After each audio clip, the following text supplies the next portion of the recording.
Outside in the warm Miami air, Winchell turned to me. What was your name again, kid?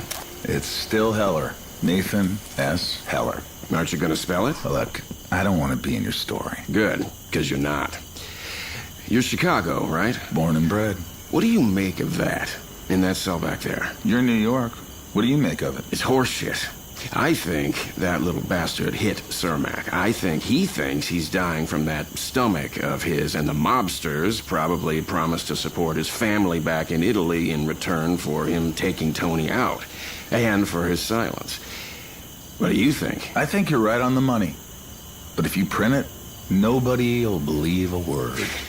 What's a guy to do? Bullshit they'll believe. Take it from me. Facts only bore 'em.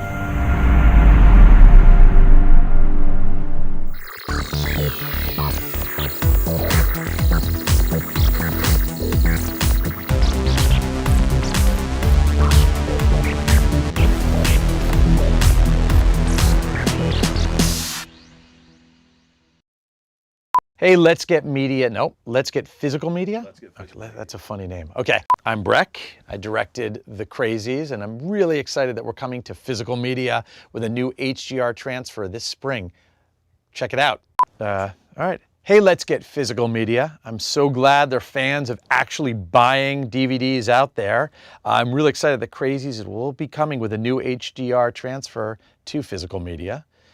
To 4K and HDR, ready to show you guys, so check it out. That was terrible. Hey, let's get physical media. So happy that there are fans of The Crazies out there and fans that are gonna buy the physical disc. We're doing a new HDR transfer, which I'm thrilled to be putting out there, and I hope you guys will check it out.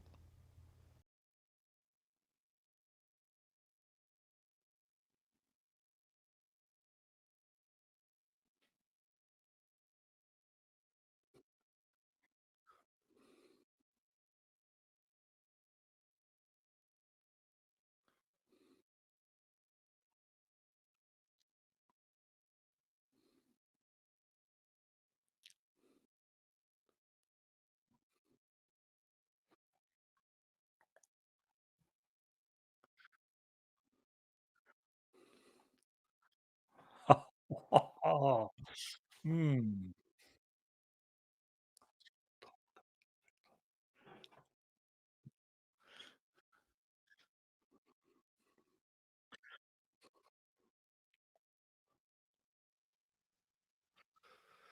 Rob, what, what an intro! What an intro! I'm feeling fine and ecstatic to be here again.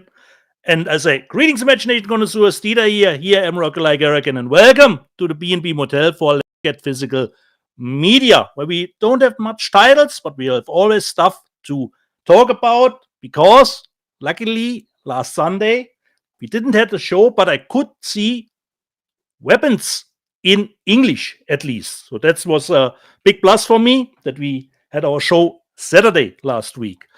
And from my perspective, Rob, while I thoroughly enjoyed the movie, it was one more situation where, of course, the hype and the expectation was a little bit too high. You know, you were thinking about the mystery, what is behind it, and like your little observation said, bait and witch. You know, at the end, I was thoroughly enjoying it, but I was thinking, considering the mystery and the resolution, okay, that's it.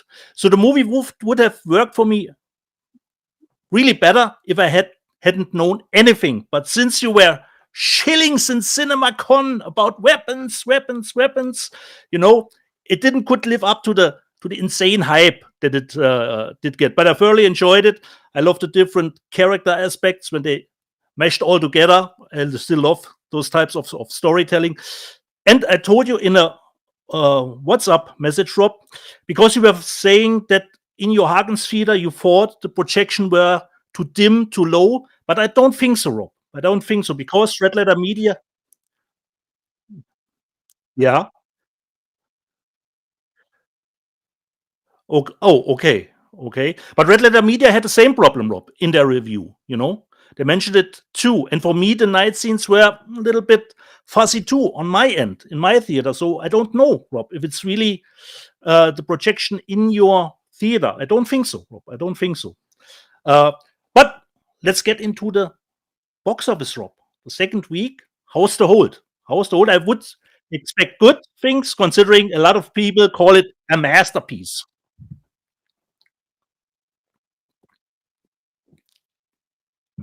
Yeah.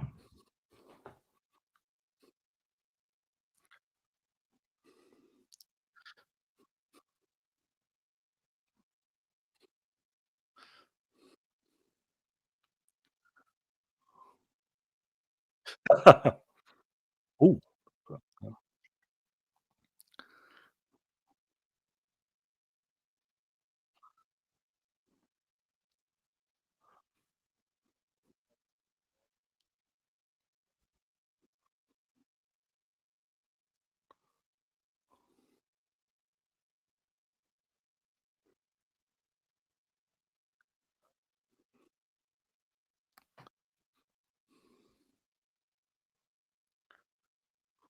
Just stop, Rob. It says, Rob, you are muted on Major Chai's end. We both, or just only Rob in the live chat?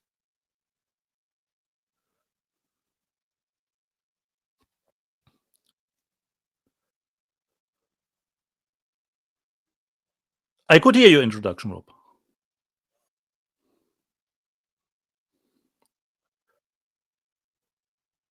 Okay. Okay. Okay. Rob is trying to sort it out. It's the usual here on Let's Get Physical Media. So, but you can hear me, live chat. You can hear me. Only Rob. Okay. Only Rob is muted. Okay. So for me, Weapons, you know what happened. Okay. So for me, Weapons, totally good movie, but it could have been very good if I hadn't known anything. And for me, considering a little bit comparison, Bring It Back for me is definitely the better one between the two, because you can even compare them a little bit, considering the subject matter. And since Rob tries to sort it out, let me see what. How about right now? You can hear me now, right? There I go. Okay. I got Rob the is problem. back. I fixed the problem. Sorry for muting myself. Live chat, is Rob back? Yeah, I'm back. Hello. Hi, everybody. So let's get back to the box office. So this comes to us from Anthony D'Alessandro. Weapons loads 25 million second weekend. Nobody 2 is stuck at 9 million. So summer's now in its August sleep, with an overall weekend for all titles falling under 100 million for the second time this season, with an estimated 93 million per cinema score. The last time this happened in 2025 was during the second weekend of summer, May 9th through 11th, when all movies grossed just over 84 million per Box Office Mojo. While summer is at 3.4 billion and it remains ahead of last year's heat wave by 2%, as we mentioned last weekend, we're unlikely to hit the 4 billion mark. The last time summer did that was pre-COVID, but still up from last year. As we said earlier this week, thank God Warner Brothers moved Weapons into the late summer, or else we wouldn't be feeling a pulse. The Zach Cregger, remember, Weapons was brought way up. The Zach Cregger pick hold for the weekend stands at 43%. It's 43% down. That is very, very great for a horror film. Very, very great. While Weapons isn't having the dips of Get Out and Sinners in its second weekend, anytime a horror movie is holding better than 50%, that's remarkable. And this original horror movie is posting a second weekend that's better than 2025's other big horror picks, Final Destination, and 28 Years Later. So that's really great. And in IMAX and PLF screens, it's made 10.5 million in weekend 2. So that's really, really exciting. So here is the box office for the weekend. Weapons is at 89 million domestic, which is that movie cost 38 million total to make, so 89 million just domestic is great. Freakier Friday put up 14.5 million. It's at 54.7 million. Nobody 2 started slow. It's made 9.25 million, although everyone likes it. Fantastic Four First Steps put up another 8.8 million and is at 247 million domestic. Bad Guys 2 is at 57.2 million. Superman put up another 5.2 million, even though it's now available on VOD. VOD. So Superman is at a total domestic cum of 340.9 million, which is that's a great result for Superman. Naked Gun has made 41.9 million. Jurassic World Rebirth put up 2.9 million. It's made 332.1 million domestic. Really interesting that Superman has outgrossed Jurassic World Rebirth domestically. Yeah. F1 put up another 2.6 million, and it's at 182.8 million domestic. And a movie called Coolie, I believe this is a Okay. is this a Indian film? I don't know what it is. Coolie. I haven't seen it. It made 6.4 million in 800 theaters. Okay. And it says very good numbers for the Raging Kath starring action. Is it a movie about Coolie? Would that be a Chinese film? An action movie about a man's relentless quest for vengeance since youth. Good ticket sales in New York City, LA, Dallas, San Francisco, Houston, Portland, and Sacramento.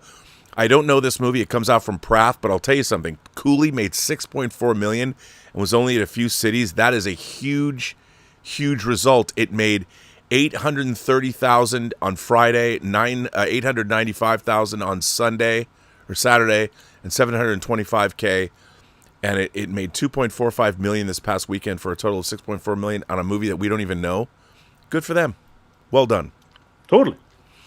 So I don't know anything about it. I'll have to look that up right now to tell you about it. But yeah, there you go, son. Surprising little hit here on our hands. It's true. We didn't see coming. No. It's nice. But very good hold for weapons. And I can unfortunately see that nobody will perhaps, considering the universal rule, beginning September be pulled out on VOD, perhaps, considering the box office. Yeah. Let's hope so. Could see that. Let's consider. Yep. But I'm just happy that we even got a Nobody 2, you know? It's true. And people like Nobody 2. It's gotten good reviews and people like it. Yeah. So I'm really looking forward to it. Yeah. What have I seen on streaming digitally? Rob, I need your help. I saw a good movie, but it could have been very good. I need your editorial skills. We need to bring the running time down. I saw Arias Eddington. Oh, I haven't seen it And yet. For me, the feeling, Rob, is that we immediately, which is great, got the extended cut of the movie. Because it's full. It's too much stuff in it, Rob. You have the COVID stuff. You have the Black Lives Matter stuff. But what great was about Eddington, I was never knew where it was going. You know, there was always kind of great twists and turns that the movie did. I totally loved the showdown of the movie, which came totally unexpected. But it is, with 150 minutes, it is too long, Rob. I need you. There's a stuff with a cult is in it. It's too much. It's too much. If you can bring it down, Rob. There's a cult in it? Condense it to yeah, a cult is in it too, Rob. There's a lot of stuff in this movie. So we need to bring it down for a more theatrical version. This is already the extended cut. But I love that A24 is using this cover for their physical media release. Oh, it's beautiful. This is my it's favorite gorgeous. cover of the movie. Rob, you had a topic on the John Campea show about Paramount saying they are not into making movies for the streaming service immediately. They want to go the theatrical route before sometimes the movies go to streaming. And I totally understand it. But if I would own a streaming service, I totally would try to get movies exclusively for my streaming service. And you're right, it shouldn't be a 200 million movie or 300 million movie like Electric State. But something like this, I watched Night Always Comes with Vanessa Kirby on Friday, which she actually produced the movie too. I think it's based on a best-selling book. At least I think so. Really nice drama with some thriller elements, and it's really grounded, so it never goes over the top. It came out Friday. So really, for me, recommendation, not a big hit, but for me, this is the optimal movie to put on streaming, because I don't think this movie would have made a splash on in the theaters. Night Always Comes, really nice one. And then, Rob, the big topic this week, you said weapons were divisive, but I think Alien Earth, I was shocked, is even more divisive, even with the only 2 episodes that we've gotten, because I thoroughly enjoyed it. But I don't watch Alien Earth actually through the lore lens. Everything needs to fit into the lore. I just look at it. Does it work just on its own? If it has ties to the original lore, it's fine. But for me, it totally worked on its own. You wouldn't need to have seen anything. You could go in totally. I agree. I think it's an interesting science fiction series. Yeah. I really am enjoying it. I want to see where it goes, though. Totally. That's the big question. Again, the Aliens franchise to me is kind of like the Terminator franchise. All over the place. Alien and Aliens are stone cold classics. Yeah. Alien was a genre. I wouldn't say changed the genre. It elevated a genre to a height that I never thought it would get to, and became one of the great films of all time. Alien's essentially a perfect movie, really. And then Aliens, who would have thought that James Cameron would have taken Alien and turned it into a different genre? A Vietnam movie, essentially, a combat movie. And just like Terminator 1 and Terminator 2 they are terrific. And then everything beyond that has been varying degrees of quality. Even when the original creator came back and made 2 more films. I think that, are we better off? Like, I think Alien Earth is interesting because it's not really just a sequel to Alien. It's also commenting on Blade Runner as well. Yeah, when they're talking about artificial humans and extending life. And there's a lot in there. I mean, if they took the aliens out of it, if they took the xenomorph out of it and made it didn't even make it an alien thing at all, but they had a ship coming back to Earth that had been collecting specimens of the worst kind of alien, it would work. It is kind of that show, Rob. Yeah, I'm very curious to see where it goes. Yeah. But it's really interesting. Like there is so many amazing science fiction properties in the world, and yet we keep returning to these franchises that were made in a certain time, in a certain way, by certain artists at a certain point in their careers. And then we keep going back to that well, and with varying degrees of success. And it's frustrating because, I have on my bookshelf here 200 or 300 or 400 books that could be translated into wonderful movies. And we're not getting that in this day and age. I think that, in a way, genre filmmaking has stagnated. And there's a lot, with all the technology, there's great places. Like, I think the 3rd season of Foundation is terrific. For All Mankind, there's still a lot of great stuff out there. But it's amazing that we basically live in a time where horror and science fiction can be informed by our modern science. I watched a chilling video today about people in Northern California experimenting. They're actually running experiments to find out if we really do live in a simulation. And there's compelling evidence that they're finding. And I'm like, that's okay. That's like, how far down from base reality? What if we discover that we're not only living in a simulation, but we might be 25 levels down from base reality, which means the simulation ran a simulation, ran a simulation, ran a simulation. So we're 25 levels. I mean, there's so many existential things that are going on, and we're on the cusp of so many race changing. I mean, the whole human race.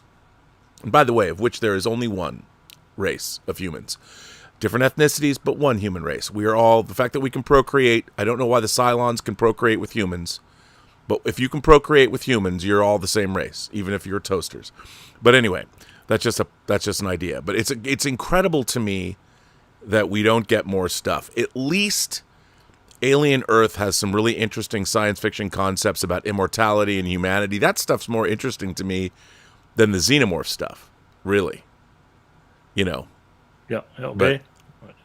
But I thoroughly enjoyed the first 2 episodes, and Rob, of course, the show hits me with the end credit song of the first episode, I was, wait, what? Mob Rules? Black Sabbath? I mean, they got me. Well, I liked hearing the Mob Rules song because you remember they used that in Heavy Metal. Correct, Rob. The movie in 1981.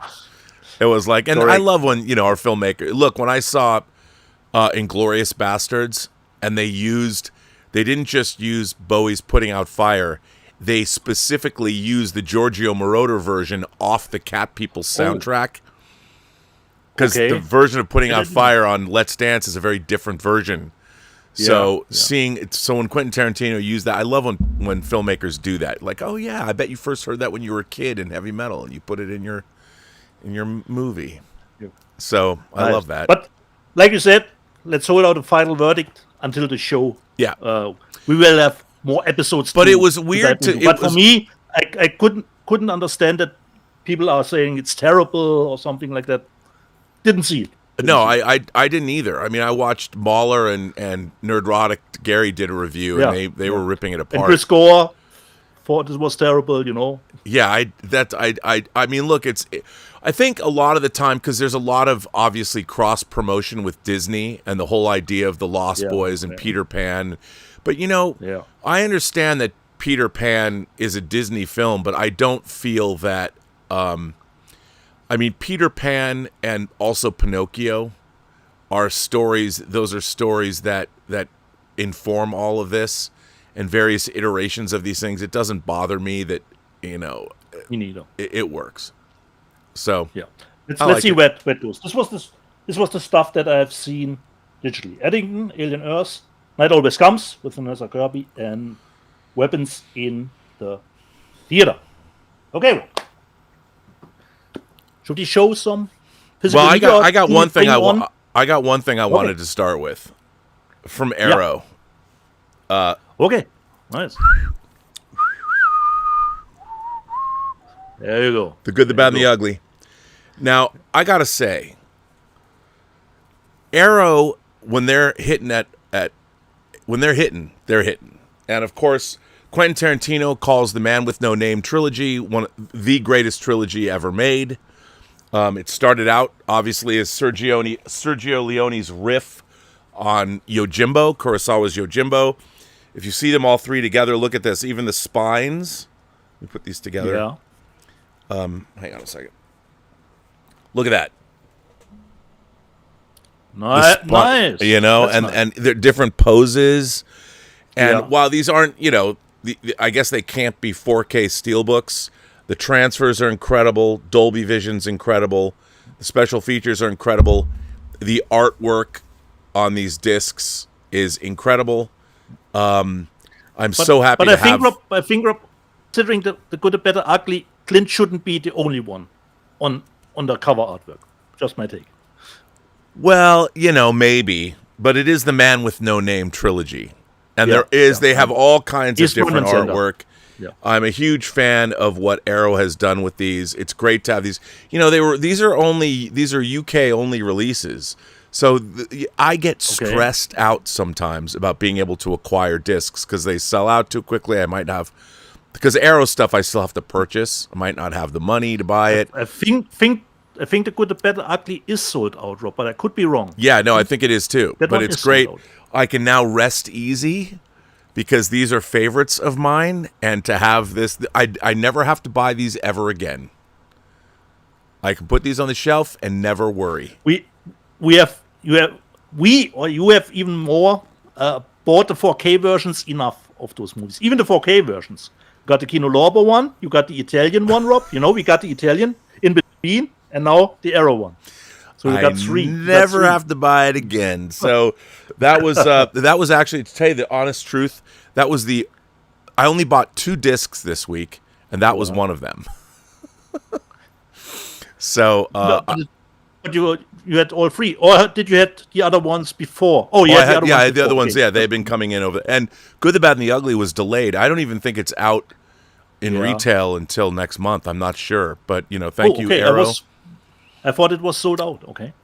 Yeah, and I still need to get my Cell disc replaced, but Arrow makes it tough. Yeah. So, but anyway, that was. I just wanted to show that first. I can go over to you now, but it's great to have it. So Should we bring in our guest already, because he's waiting in the C wing already? he's not supposed to be here yet. Oh, okay. I tell him to come. I told him to come at 2 o'clock his time. Max is going to have to watch us. Well, we can bring him in. Oh. Look at Max. Oh, he doesn't want to come in yet. He's shaking his head. Okay.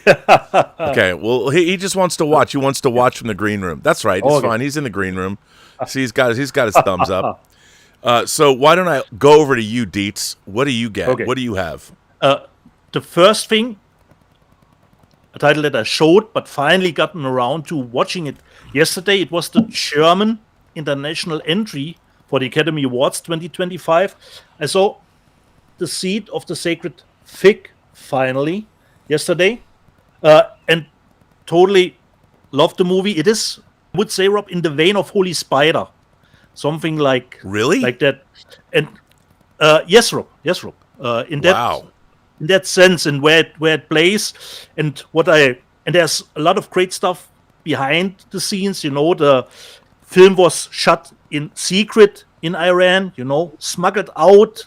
It somehow reached Hamburg, where it was edited, and live stuff of protests were put into the movie. This is a movie that is gripping, Rob, without having to use much. Totally a recommendation, Rob. You love Holy Spider. This is in kind of the same vein, I would say. It is like Mark Hamill said, it's 170 minutes, but you don't feel the running time, considering the movie. Totally great. The Seed of the Sacred Fig is the German one. Die Saat des Heiligen Feigenbaums. Because it's strange that this title went for the International Academy Award for Germany, but it isn't a German production, neither is it in German, but it was the German entry for the Academy Awards. Totally recommended, Rob, because I know you loved Holy Spider. I did love Holy Spider. This one, since Rob started with Arrow, I continue with Arrow. I know it's mediocre, haven't seen it in a while, but Rob always tells me, you have to support your countrymen. I said, okay, I'm doing it. Import from Wolfgang Petersen, Poseidon remake from Arrow, and I was actually expecting only a poster in it. We got the 4K, but it's actually not a poster. We actually get a little bit of a booklet for the movie in it. So a little bit more. Poseidon, the remake, but this is just a 4K, and like we always know, Arrow puts in special cards for what is coming out, but I'm not sure about this one, the birthday, what this actually is. We'll see. So Poseidon from Arrow, nothing special, O-ring, but different cover artwork on it. So Poseidon. Then the next one, I waited for a price drop so that it be a Schnäppchen, because I already own the Play-On edition, but the Play-On was not a 4K. This comes from Shout. So finally, the Steelbook dropped in price, and I said, okay, now it's time that I got Who is Darkman? The Darkman Steelbook. Liam Neeson. Even inside, it's nicely printed. You got the 4K and the Blu-ray, and it's shiny, Rob. It's shiny. It's Darkman. So it was price reduced. Darkman. Next one, Rob has it in the news section, and he said, yeah, it's a totally, you should check it out, and I will do that. I bought from Kino Lorber, Curdled. Doesn't have reversible cover artwork, but let me just see. Yes, we have Blu-ray and 4K. So this is a blind buy for me, 1996. Don't think I ever heard of this. Curdled. Oh, you're gonna get a kick out of it. I hope so. You will. Because because I listened to your recommendations. I'm still happy that Turbine is still going the 3D route, and they had three, but only 2 were interesting for me. I bought 2 new of their 3D releases. This one was one of my favorites, and still don't remember when it came out. 2022, I don't know. Puss in Boots, the sequel in 3D, and considering animation, I hope will totally fulfill my need for a third dimension. You can always have a reversible cover artwork. One is the German one, the other one is mostly the English one, and I chose the original one, Puss in Boots, from Turbine in 3D. And the other one, I know Rob has already taken the street out of the franchise, and I still don't know when they will resolve the cliffhanger, but I got Fast 10 in 3D. I wasn't even aware that that movie had a 3D version or was playing somewhere in 3D. So, Fast 10 was the cover artwork, but I loved already the first one that was in it. Dude, that franchise went from one of my favorites to a franchise that I can't even watch anymore. Fast 9 and Fast 10 were unwatchable. Unwatchable. But perhaps watchable in 3D. So I love watching Max in the green room, just being contemplative, watching you speak. I think Max is judging you too. I know. Like I said, I was focused with Jurassic World Rebirth, and Max said it's the worst movie I've ever seen in my life. Next one, Jurassic World Umbrella. That's Rebirth is better than Fast 9 and Fast 10 combined. Oh, okay. There's still a letter between it. This one, Blind by Cat in the Bag from Umbrella. Now, my Umbrella titles that I saved, the only one that we got together were the Daybreakers. This one unknown to me, so I opted out for the big one. I just go for the normal 4K edition. The movie Wake in Fright. Oh, it's a great movie. Comes with a reversible cover artwork. I already switched it, so you don't have the big Australian rating on it. So it has the 4K and a Blu-ray. It has a slip, but I put a slip in it. Let me see. I have number 1662 out of 3,500, and there was a big box considering the movie with, I believe, T-shirt, everything else. But since I don't know the movie, I decided just to go with the normal one. But here's the back of the slip. Wake. Yeah, you're going to get a kick out of that. That's definitely a Dieter Bastian movie. I hope so, Rob. I hope so. Looks fine here. You don't have to hope. You'll know. You'll know. Hope so. As a fan of director Christopher Smith, and I already owned Triangle, and I think Umbrella did put out Severance. I said, okay, I will buy this too, even if it's not a 4K edition. I bought this movie with Sean Bean, Black Death. It is amazing to me that Christopher Smith has not been brought over to America and is making features here. Yeah. I'm just baffled by that. Or maybe he hasn't, I just don't know. But so we have a nice O-ring, and I totally forgot Eddie Redmayne is in the movie. Yeah, a little bit older. It's always nice to go back to movies and then discover who's actually in it. And then we have different one underneath it. Sean Bean already switched it out, so you don't have the rating symbol, big one. So this is just a Blu-ray. I'm expecting, Rob, perhaps there's only 2K Master, and we got poster for it. But this is just in the normal M-Array, because it is one of their bigger box sets. So of course it comes with a little bit of a booklet for the movie. Looks nice too. What a nice time to live, Rob, you know? Good it's true. Times. It's a nice time to live. They had their problems for sure. And like Rob and I always said, Umbrella listened to us, and you can. By the way, we have to take total credit. Like this was you.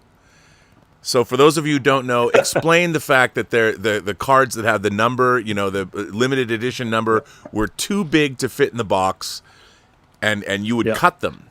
But now, I would because cut them, you Rob. said something on this show, all the way in Australia, they listen to us because we love Umbrella from the bottom of our hearts. We buy all their shit. Correct.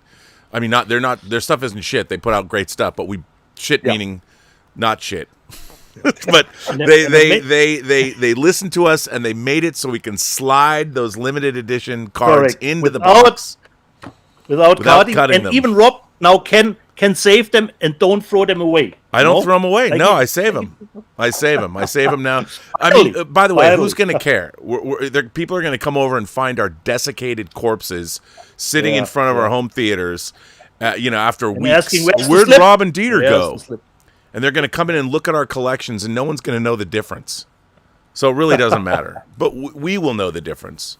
We'll shuffle off to base reality knowing that we put away those umbrella cards and we made them do the right thing. Especially when there is the limited number on that slip. And Rob showed it last week, but I will love to show it again, perhaps a little bit more in detail. By the way, this is why Umbrella's dope. This collection is first of all, I fucking love this movie. But look at this collection, the Spears brothers, because they're Australian, so they get the home court love from Umbrella. Totally. So we have the nice O-ring that comes for the movie. By the way, I do have to point out that Lionsgate is putting this out. They announced that they're putting out their 4K, and they've got great artwork for the cover too, which is in the news section. As a Steelbook, Rob, I'm not sure at the moment. Is it a Steelbook? I believe it is. Sure at the moment. Yeah. So we got the 4K and the Blu-ray, and Rob showed the book last week, but I will show it a little more in detail because it's actually great. Because it's not only production notes. If you go further back into it, you have a lot of behind-the-scenes stuff here. This whole package is great. Concept art. Storyboards, So there's a lot of, I like pictures, No, but I got it working. With those pictures. So we have a lot of behind the scenes stuff in this book. Art drawings, character artworks here. Look, Barb's there. Totally I can great. see Barb in the background.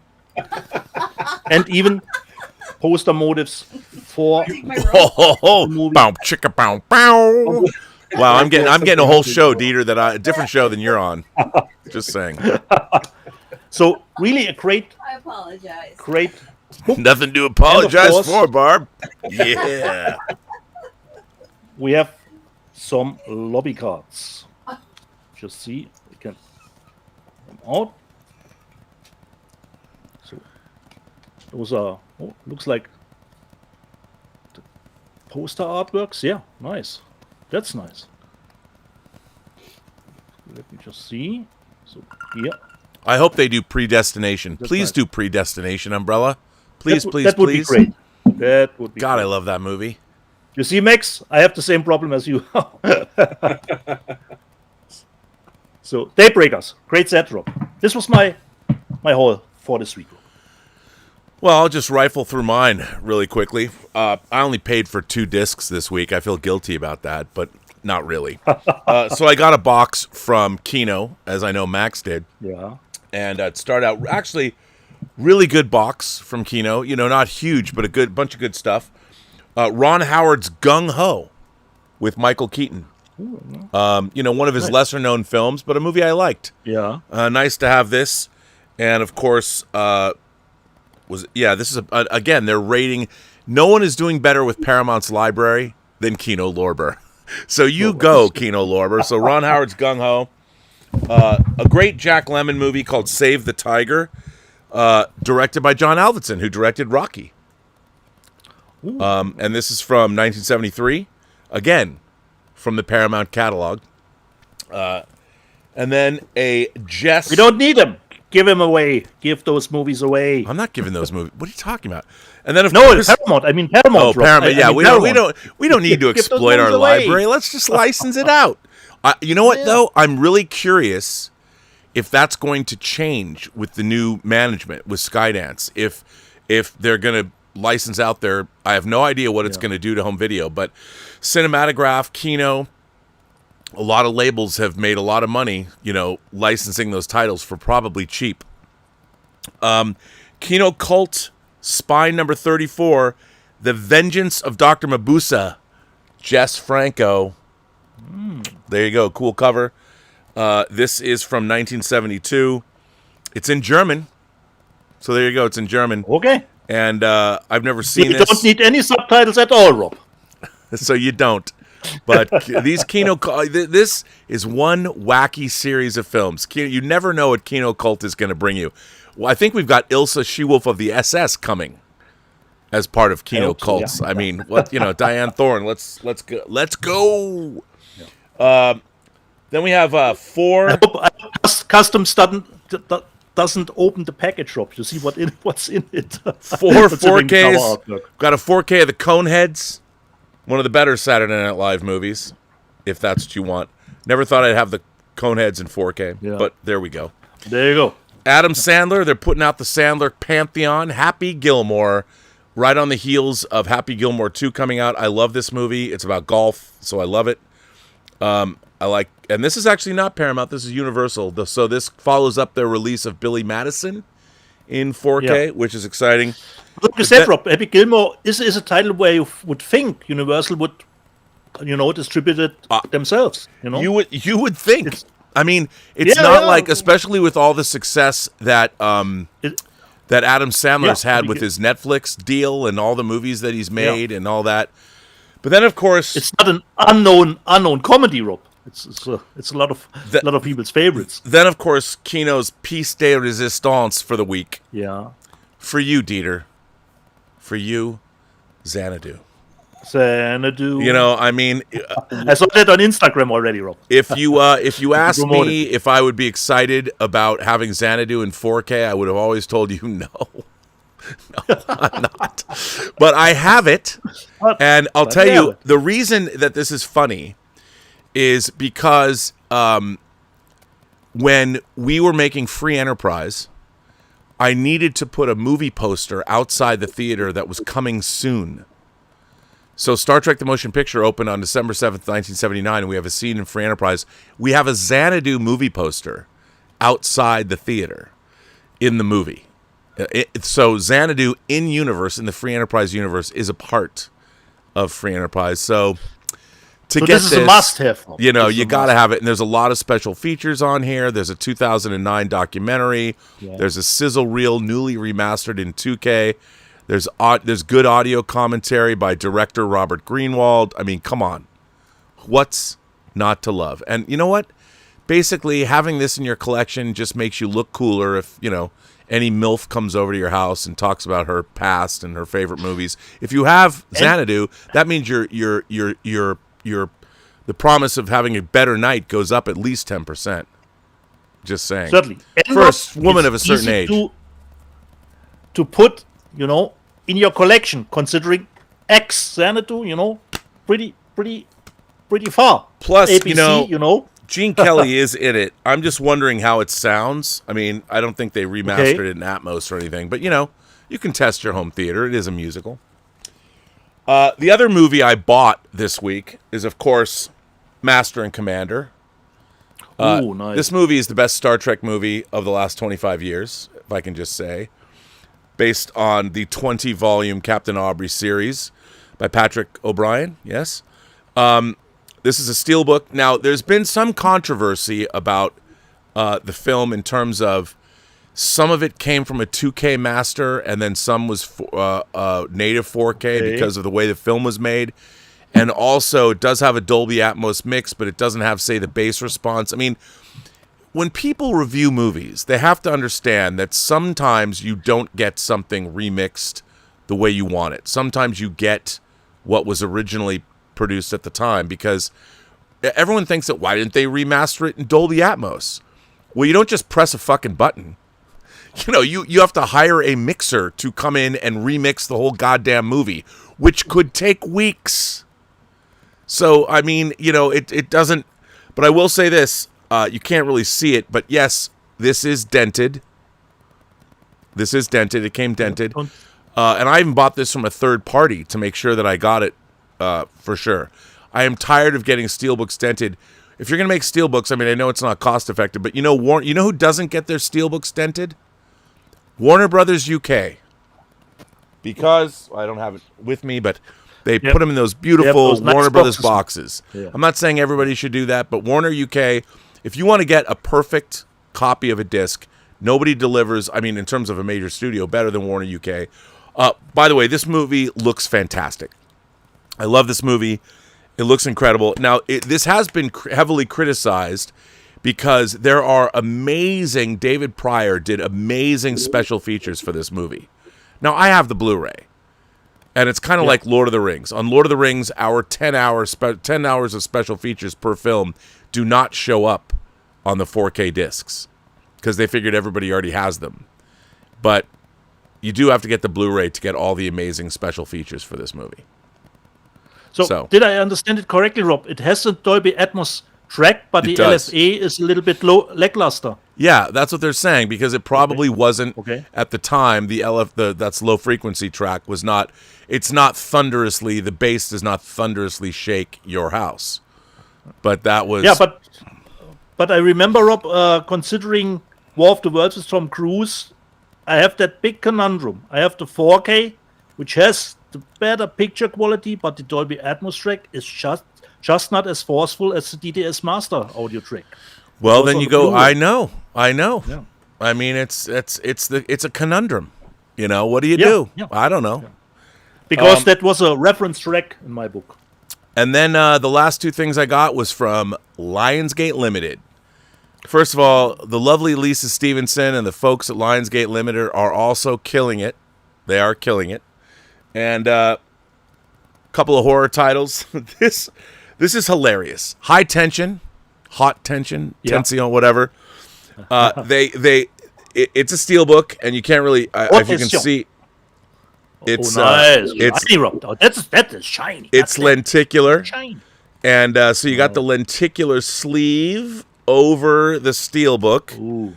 And I mean, you know what? For this movie, if you know this movie, this steelbook, hang on, let me go full frame on this, because you really need to see the artwork on this steelbook. Look at the artwork on the back. Just look at that. It's perhaps a little bit too far out, considering. Oh, I know. I don't know, but I just love the fact that Lionsgate went this far. And what a great set. Great artwork all the way around. French Revolution. They care. I mean, look, I'm sorry Second Sight didn't get Martyrs. And the thing is, Lionsgate is availing themselves of these Second Sight transfers. So, you know what? God bless Lionsgate for this. And in case you were wondering, it says unrated right there on the side. So you go, Lisa Stevenson. Important stuff. And then a second Sight transfer they're porting over is, of course, It Follows. And It Follows, nice too. Compared to High Tension, this is more of a tasteful, wistful. Yeah, certainly. And then, of course, it is a steelbook.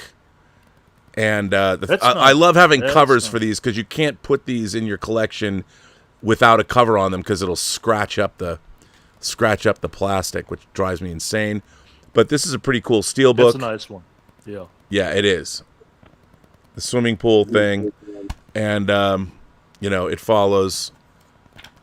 You know what? And I got to tell you, I was not a fan of this movie. I saw it theatrically. It's gotten better for you, Rob. It's gotten an uptick. But seeing the Second Sight transfer was so stunning, and they made use of that transfer. If you didn't get the Second Sight version, see, I already have to wipe. So I'm always wiping my discs when I touch them. Is that making me fanatic? Because I haven't put this in a sleeve yet, but this goes into a sleeve right away. So there you go. That's what I got this week. I got one more thing, but Max is going to talk about what I got when he comes on in 10 minutes. Nice. So we have some super chats.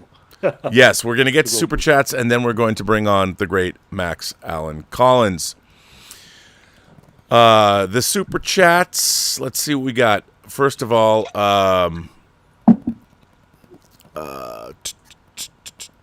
okay, hang on a second. I got to see where we're at here. Because last night was a big night. A big night last night was had by all. Here we go. Major Chaija is leading the XP charts in the live chat. Danzig 1979 celebrates 19 months of membership. If I was looking at super chats, I would know because Major Chai said, "Rob, you're muted," and so did Cult Cinema 83. That caused so much consternation last night. You got no sound, Rob. It's true. Sometimes, when the girls tell me that, it's a problem. Agent Silver Fox says, "Rob, don't get too jealous." This Glaswegian. So if you're from Glasgow, you're a Glaswegian, is back in Dublin tomorrow for work. I'll try and say hello to as many red-haired vixens as I can on your behalf. Please do, and please send them my contact info. Major. So there you go. But don't send any scripts. Yeah, no. Oh, dude, I've been getting all kinds of script. Dude, I can't talk about it. I got an insane script the other day.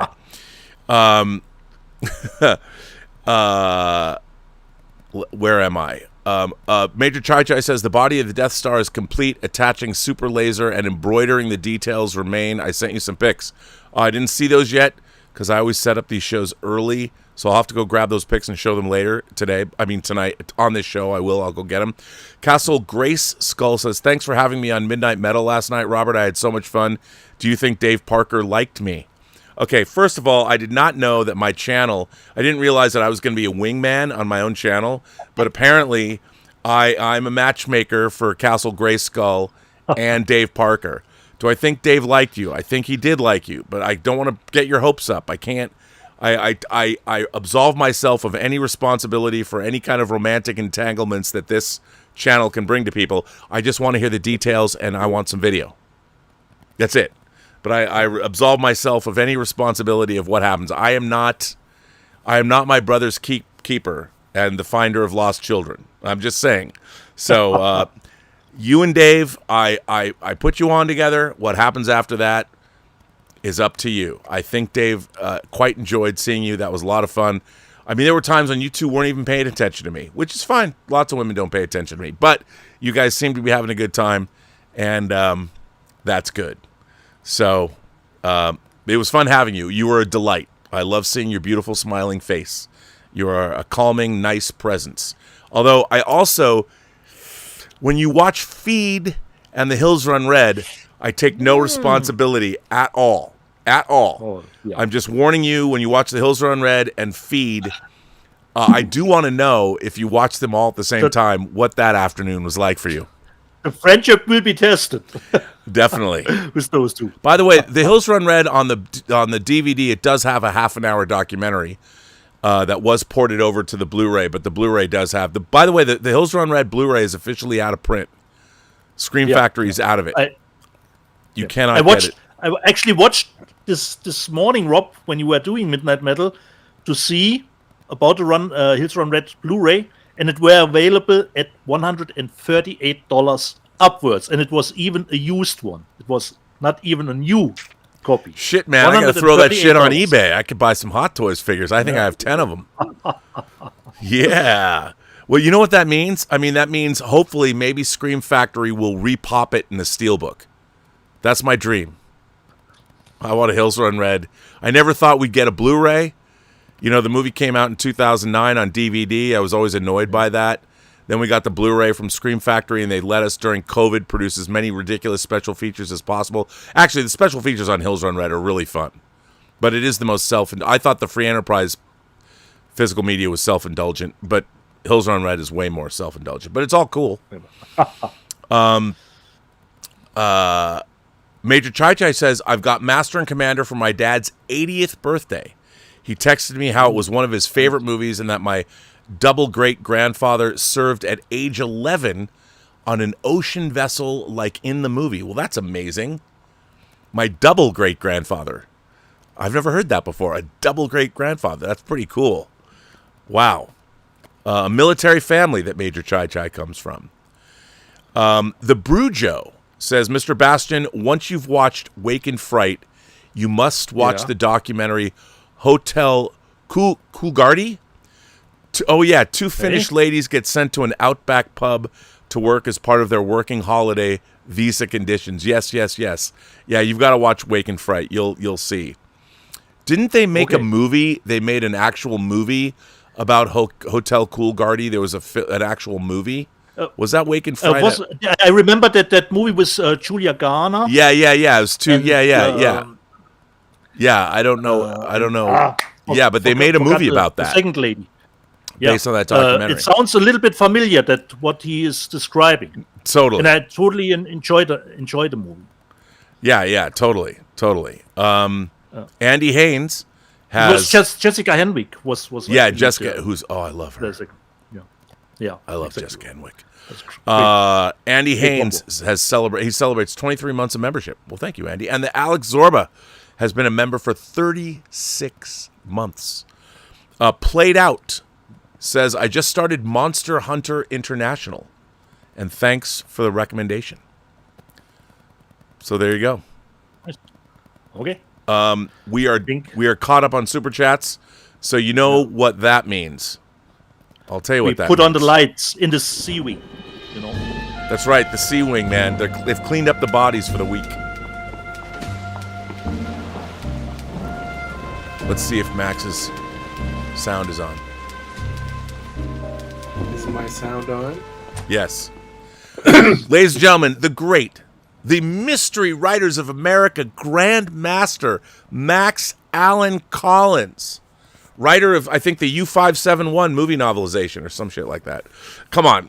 Ooh. How amazing is that? Mr. Max Allan Collins, who has a book coming out, The Return of the Maltese Falcon, this January, coming from Titan, Hard Case Crime, whatever. It's all good. Max, welcome to the show. Rob, I want to thank you for being one of the few people able to embarrass my wife. Did I embarrass your wife? Yeah, it was sublime to see the expression on her face. So, well, let me tell you, I had more fun. That gave me more pleasure. So sounds okay this week? Sounds great. You sound great. Okay, good. It's great to be here. We had a kind of a premiere last night. There's a little movie I wrote called Cap City that was produced by some folks on the East Coast. And we showed it at the Last Picture House. You know what that is, Rob? Owned by the gentleman who made Beck and Woods, who made Heretic. They own a theater in Iowa. They do. And it's part of a big festival of all the arts. By the way, that theater is beautiful. It's got a bar in it. It's beautiful. There was all four of the Quad Cities had a arts festival. It was music and everything. And we were part of that. And we had a pretty good time slot for it. And we have people there. And it's really interesting when you have done things for TV, as I have, where I never thought about going to a theater with it. And I'd seen this movie a couple of times, just on my home video setup, which is like a 55-inch screen. Seeing that on a huge screen in a theater with a sound cranked, completely different experience, and really, really underscores that they're not the same thing. They're just not the same thing. Nope. And the crowd liked it, and it became more, I would say, all immersive, because the goddamn picture was so big. There's no place else to go but in that picture. And they did, and the guy's name. Women have been telling guys that for a long time. If it's so big, the experience is just that much more fulfilling. Yes, well, I won't go down that road with you. There's various places we could go, but I'd like to mention the director's name is David Wexler, and he did a great job. And this is a fun fact, Rob. I was shooting the very same first day of shooting of my movie Death by Fruitcake. He started shooting Cap City, which is this movie. So I had 2 movies shooting at the same time. And an audio drama. Well, that was done, and it is one of my proudest achievements in working with you. So, but I forget what it's called and where you can get it. It slipped my mind. Well, it's funny. You can get True Noir, the assassination of Anton Cermak, right now at truenoir.co. It is almost 4.5 hours long. It is 10 episodes. It's based on the first of 19 Nathan Heller novels, True Detective. It's set in 1932 and 1933. It stars Michael Rosenbaum as Detective Nathan Heller. It has Academy Award nominee David Strathairn in it. It's got Katie Sackhoff in it. It's got Bill Sadler in it. It's got Adam Arkin in it. It's got Vincent Pastore from The Sopranos in it. It has so many actors. But most importantly, it has an amazing script from Max Allan Collins. And I would buy this if I hadn't written it. I mean, that sounds great, and I happen to know it is great. So it is great. Well, speaking of great, the great series from Kino Lorber of Film Noir, and this is like 26th volume. It is. We're over, we're approaching 80 Blu-ray titles within this series that they will have released. This is I have to point out that this, I didn't show this, but this did come out this week. So this came from Kino Lorber, and what's really interesting about this box set, and Max will talk about this, is it has the very first version, the filmed version of The Great Gatsby in it. There's a lot of interesting kind of resonances in this particular box set. For one thing, Dr. Broadway, which is a 1942 film, is Anthony Mann's first film. We're talking about Anthony Mann, who did all of the great film noir, and then did so many wonderful westerns, particularly with James Stewart. Excuse me. Raw Deal, T-Men, Side Street, which we talked about here. That's some of the film noir. He wrote with his writer Gordon Chase. He did Winchester 73, Bend of the River, and Far Country. And Gordon Chase also wrote Red River. Howard Hawks. I mean, so there are fantastic credits here. Except the movie is not wonderful. I'm sorry to say. Yeah, I mean that's it. Yes, I mean these movies frequently in these boxes. It's great to have them. Yeah. But and to be honest, Max, I mean Alan Ladd starring as Jay Gatsby, right? Right. I'm really curious because of course we have the Mia Farrow version, Robert Redford, right? Mia Farrow from the 70s, and then, of course, Baz Luhrmann's version. But this was made before The Great Gatsby, the novel, was considered one of the great American novels that F. Scott Fitzgerald, so this was done not very long after it was published, really. Well, that's a great point. That's a great point. I want to circle back to that. I want to talk a little bit more about Dr. Broadway. Yeah, sorry, I didn't mean to interrupt. That's okay. No, it's your show. You get to do that. No. One of the things that's really interesting about Dr. Broadway is the first in a series that then didn't get made. Gordon Chase had written a bunch of pulp stories about this character, Dr. Broadway, and they made one, and they had 2 more scheduled, then they canceled them. So that's just how good this movie was. But it's actually a pretty good watch. If you can get into that sort of vibe of series movies of this period, things like Boston Blackie, The Saint, The Falcon, that kind of thing. And it's very much, this is a name I hesitate to drop because it's now gotten so old, but Damon Runyon is who they're imitating here, which is the funny gangsters, the funny gamblers, all Broadway, that Guys and Dolls kind of backdrop. And that's really what they were going for. And it kind of comes off as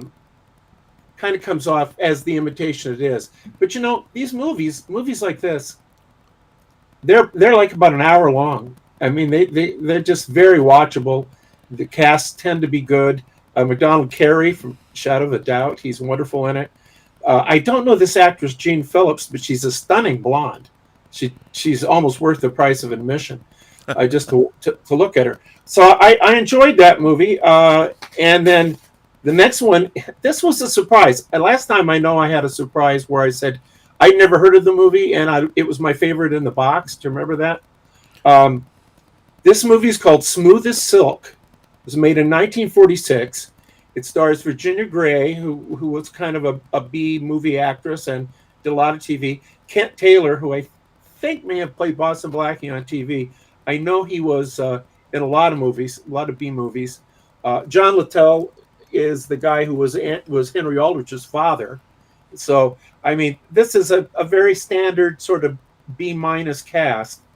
The director is Charles Barton, who is like the guy who did all the Amos and Andy TV show episodes, and he did a lot of Zorro, and he did one great movie. Do you know what one great movie he made, Rob? I do not. Abbott and Costello Meet Frankenstein. Wow. And that is a great movie. That's a great movie, and he also did a lot of Abbott and Costello's terrible movies. But he was kind of their go-to director.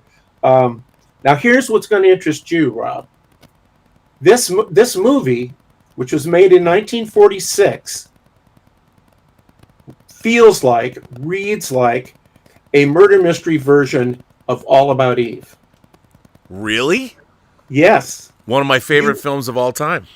It's sort of like if you were seeing like a TV movie or some kind of TV production in the early 50s where they did a murder mystery version of All About Eve.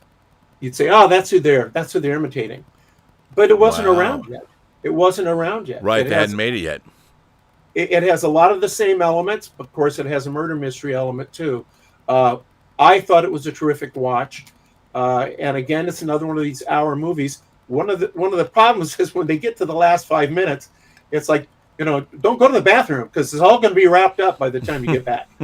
These things, they're just like, okay, we're at the end of the movie. Got another one to shoot. Let's get out of here. And so this thing is incredibly complicated and then it resolves in 3 minutes. But I enjoyed it. Now, The Great Gatsby, I like this better than the other two movies. Really? I do.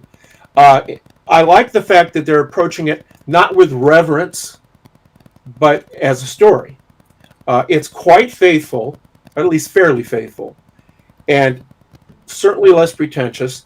And it has, and it plays up the gangster aspect, which kind of shows how Alan Ladd got it made. I think Alan Ladd had a lot to do with getting it made, because he did respect the book.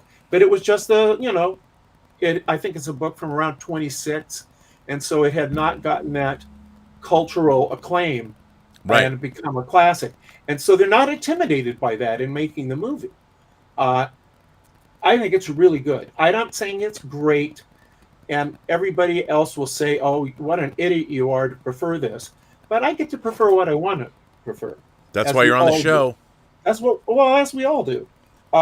Now, the other interesting thing about this movie is Paramount kept it out of circulation for many, many, many years to protect that 1974 movie and even the later movie, which was made in the 2000s.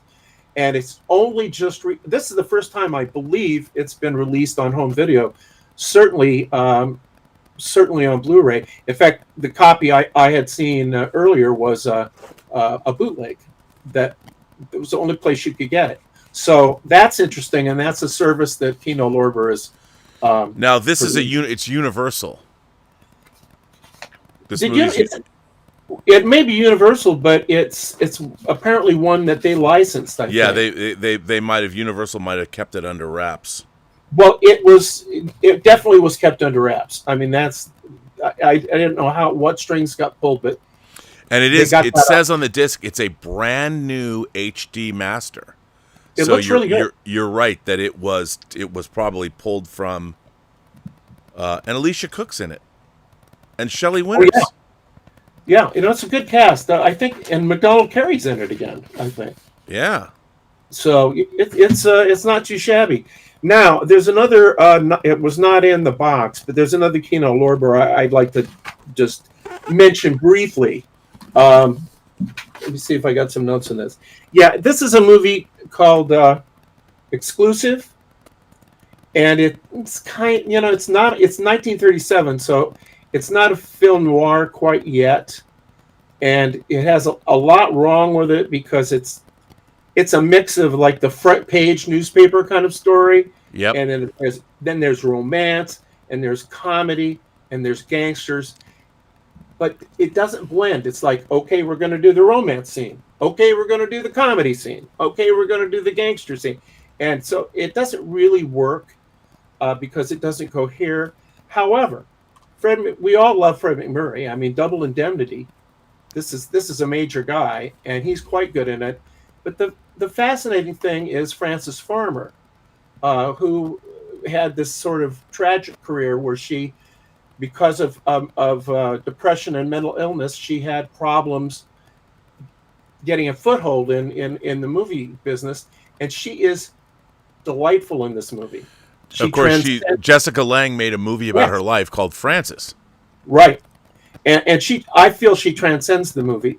And if you look at her film list, there's not a lot of great movies in it. I think she did a Hawks movie, Come and Get It. But this is worth, if you have any interest in her, you need to see this movie, okay? The last one I want to talk about today, this is going to be a little tricky, The Cobweb. We talked about this when you showed it on the news, I think, and said, well, Max will love this movie. And I thought it was a film noir. What it is, however, is, I would say, film noir adjacent. It's a film. It's interesting to film noir fans, hardcore fans, if nothing else, because Richard Widmark, Lauren Bacall, and Gloria Graham, the glorious Gloria Graham, and it's an interesting cast. I mean, it's people like Charles Boyer and Lillian Gish, and of course the director is Vincent Minnelli. Wow.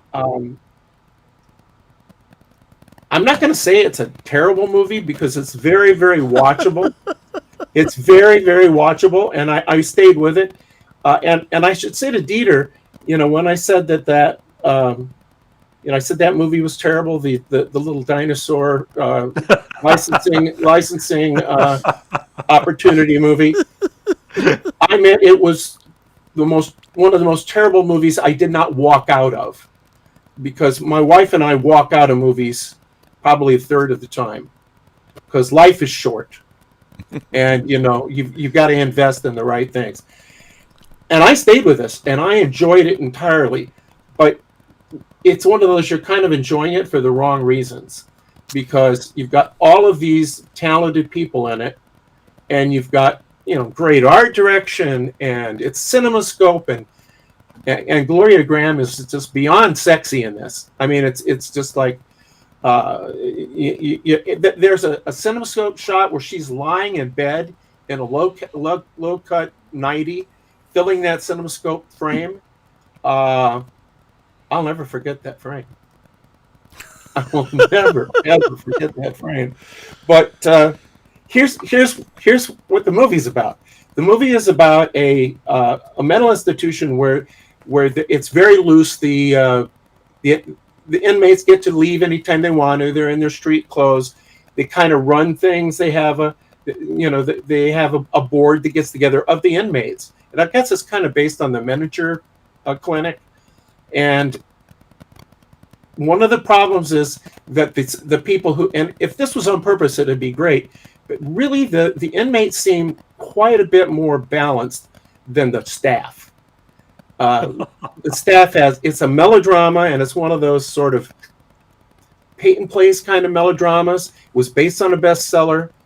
The writer had a pretty good pedigree. I mean, he was the guy that wrote The Miracle Worker and Two in a Seesaw. But this, I'm going to tell you what the conflict is.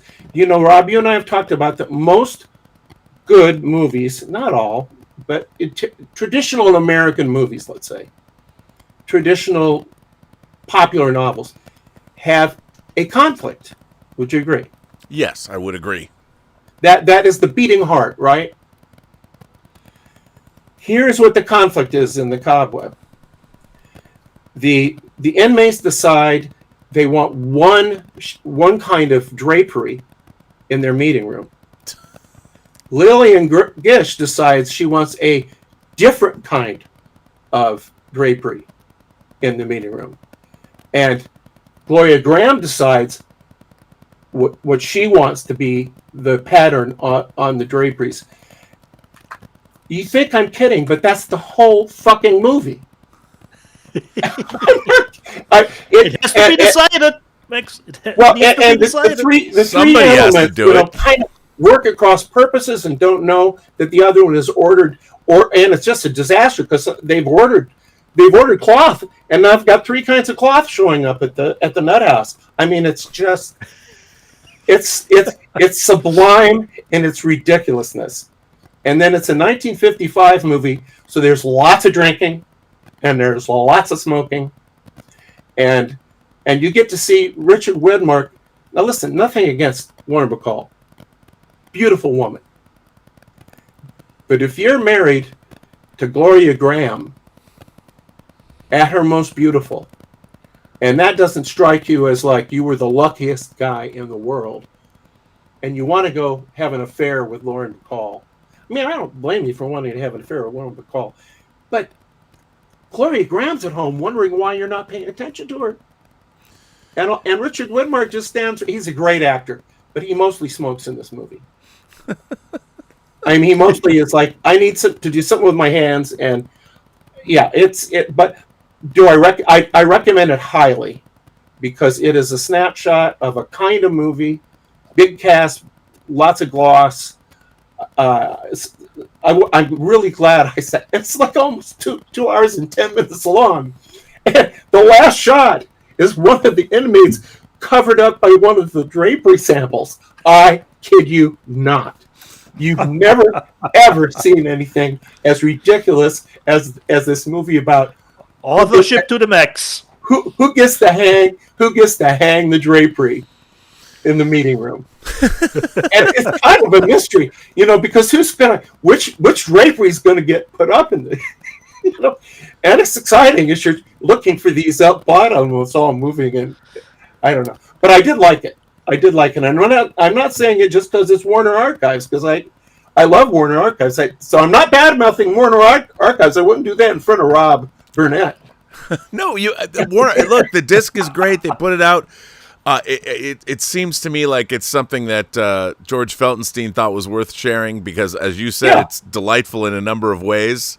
It's kind of fun. Well, I think it's kind of a snapshot of that period where, the culture, it was starting to evolve. So some things are going to start happening around 59. It's, you're going to have, is it 59 that Anatomy of a Murder is made? I think so. And, yeah. And, that's where the word impotent was a big deal, but they said impotent on camera. And it's that's a quite sexually explicit kind of movie, particularly for its time. Otto Preminger. Well, absolutely. So things are changing. And even in 55, that's when Kiss Me Deadly was made. Yeah. And it's just, I don't know if you've ever really discussed this, Rob. I've not seen every one of the 3,000 episodes of Robservation. I've seen most of them. Actually, there's only 1,057, Max. Yeah, I'm just exaggerating for comic effect. But it seems to me like movies often transcend their time. Yes. You can watch a movie from 1935 if it's the right movie and be transported and not even think about that you're in 1935 and the attitudes being a little different. It's transcendent. Other movies are caught in the cobweb of their times, and they date terribly. So I actually think of the movies we discuss, most of them are pretty transcendent. You can you're not just like, and I hate it when people are just beating up movies because attitudes have changed. Oh, well, that to me is ignorant. That's people. I think so too. Look, Sunset Boulevard just celebrated last week. Was its actual August 10th was Sunset Boulevard's actual 75th anniversary. And well, and that's an interesting thing you raised, because we now, those of us that grew up largely in the 20th century, or a good deal of our life was spent in the 20th century, and met a lot of these movies on TV. Yeah. You know, on the Late Show, you know. And I've talked about the fact that I used to fake being sick so I could stay home and watch a movie and not go to church, you know, because the Maltese Falcon was on, and I wanted I mean, that was a lot of my childhood, was pretending to be sick. Well, you know...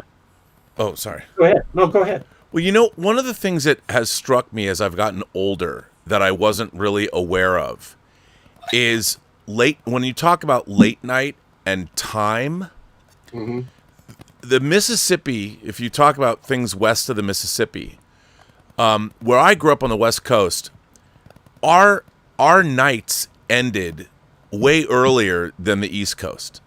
Like, for instance, our bars close at 2 o'clock. Whereas New York, bars were open. I mean, they sometimes never closed. But when I didn't realize that also affected, like, television. Because in the West Coast, TV, when I was a little kid, ended at, like, midnight. You know, it was over. They'd play the national anthem, Iron Eyes Cody, and TV would go out. Like, I didn't realize, like, when I went to New York for the first time, I was like, you mean these bars are open past 2? I mean, I thought it was the greatest. In 1990, I thought it was the greatest thing ever. And then same was true when I went to Chicago for the first time. I'm like, and, you know, all East, and it seemed strange because nobody was even really aware of what I was talking about. In Los Angeles, bars close at 1:30. They stop serving at 1:30, so everybody's out at 2 because you have to drive home. No one can stumble home on sidewalks and get back to their brownstone or wherever the hell they lived, or their walk-ups. And it was wild to me to realize that that's a totally different culture. Like the pub culture, the drinking culture, we just don't have that on the West Coast. We never had that on the West Coast anywhere, which also translated to what would happen late night. Right. You know, like there was always shenanigans going on in New York and Chicago, the gangster era, because people were out. It was not unheard of to be out until the sun came up. Whereas, and that's still true on the East Coast as opposed to the West Coast. And it's a different, it's always struck me because having only had the experience of being young and youthful on the West Coast, I kind of feel like I was robbed because I'm a night owl. And I would really have loved to have, like, even TV and everything, stayed up late at night. And if I stayed up till 6 a.m, my parents would have thought I had some kind of a problem. You know, it's like I needed to be late night for me was you got to be in bed by 2. You know, well, bye. I do think that the nature of TV in the mid 50s up to the early, well into the 60s, there were a lot of old movies showing all the time. Yeah. A lot of old movies showing all the time. Afternoon movies and late night movies, sometimes even prime time. And I'm now realizing that a lot of these movies, you know, I'm looking at movies that are almost 100 years old. Yeah. I mean, talkies come in, in 1927? Yeah. And that's we're at 98 years now. I can do that math. And, you know, so it's starting to be, for me at least, a little bit of a problem with some movies. I have to really work to say, what's the context? Because they're not all classics. I mean, Dr. Broadway is not a classic. But I'm going to sit through it because I'm interested. I'm interested in Anthony Mann. I'm interested in Borden Chase and all these kinds of things. But I got a box set. This is way off film noir. I got a box set of Dean Martin and Jerry Lewis movies. I grew up loving Dean Martin and Jerry Lewis, and I love Jerry Lewis. And I got this box set, and I asked my wife if she would please let me watch these in the evening. And you know, I guess, and so we put in Sailors Beware, which is famous for having James Dean in it this much, and it's dreadful. It was hilarious when I saw it as a kid. Right. Okay, and it wasn't just me. The whole culture thought it was hilarious. The whole I mean, they were the comedy Beatles. Right. Yeah. Yes. And Martin and Lewis. And my wife. Pulp Fiction even has a milkshake. Do you want a Martin and Lewis? You know, and people don't. It's so funny because people that like Quentin Tarantino, when they hear I think it's Steve Buscemi is the waiter, asks, "Do you want a Martin and Lewis? Do you want a Martin and Lewis?" The people that love Quentin Tarantino don't know what the fuck that even means. Yeah, and they don't know anything about Jerry Lewis and Dean Martin's collaboration or anything like that. And I should say that they did make some really good movies. Artists and Models, which is about the comic book craze, and Living It Up, which is, I mean, there's some really good ones, but there's some not so really good ones. And so my wife, half an hour, 40 minutes into this movie, she gets up, she looks at me, and she says, "You are on your own. You may watch these late at night. I will not stand in your way, but I will not participate in this experiment." Like in the theater experience, she walked out. But isn't it interesting that I think one of my frustrations with movie fandom today is there's no interest in even going back and looking at these things or even reading up on them before diving in. They're outright rejected. And I understand that. I mean, it's like, look, we'll still go back, and if you're going to take an art history course in college, you'll go back and look at 400, 500 years. You'll go back and you will look at hundreds of years ago and contemplate frescoes that were painted, in the 16th century. But movies, a lot of people that say they love movies, you go back 30 years pre-Jurassic Park, they're like, oh, these movies are old. And yet what we're talking about is basically the crypt of Tutankhamun or whatever. I mean, if you go back to the 30s and 40s, for most people today, most people that are on film Twitter or watching, they haven't seen anything. They don't have in my wife's defense, she will watch a good movie of any era. Sure. Any era. She will not abide something that is just an artifact. And I will. And she will often come in late at night to have a bowl of cereal, and she says, "I just want to see what you're watching." And then she's just like always amused and or astounded by what I have put myself through for the last hour or so. And you two all know what I'm talking about. Yeah. I know you do. I mean, we look at what Dieter's collection has. Our Trash Panda. And that's one of the reasons why I have such affection for him. And so does your wife. I know. Let's not go there. We've talked about her way too much, but I do have to tell you, Dieter, that the health department closed the C Wing down, and I'm working through bribery to get back in business. But we had a couple of really sketchy vending machines, and the health department came in and just said, "What does that mean, sketchy vending machines? How come you didn't tell us this?" They had we got a little bit of a deal on some 1952 M&Ms. I don't think, I don't know. That doesn't sound good to me. And some 64 Milky Ways. Might have been. Yeah, I'm cutting corners because I know if I don't get Dieter a check over a certain amount, I'm going to hear about it. Well, yeah, he's running a protection racket. I'm just a worker bee, Max, Well, I'm not paying anyone.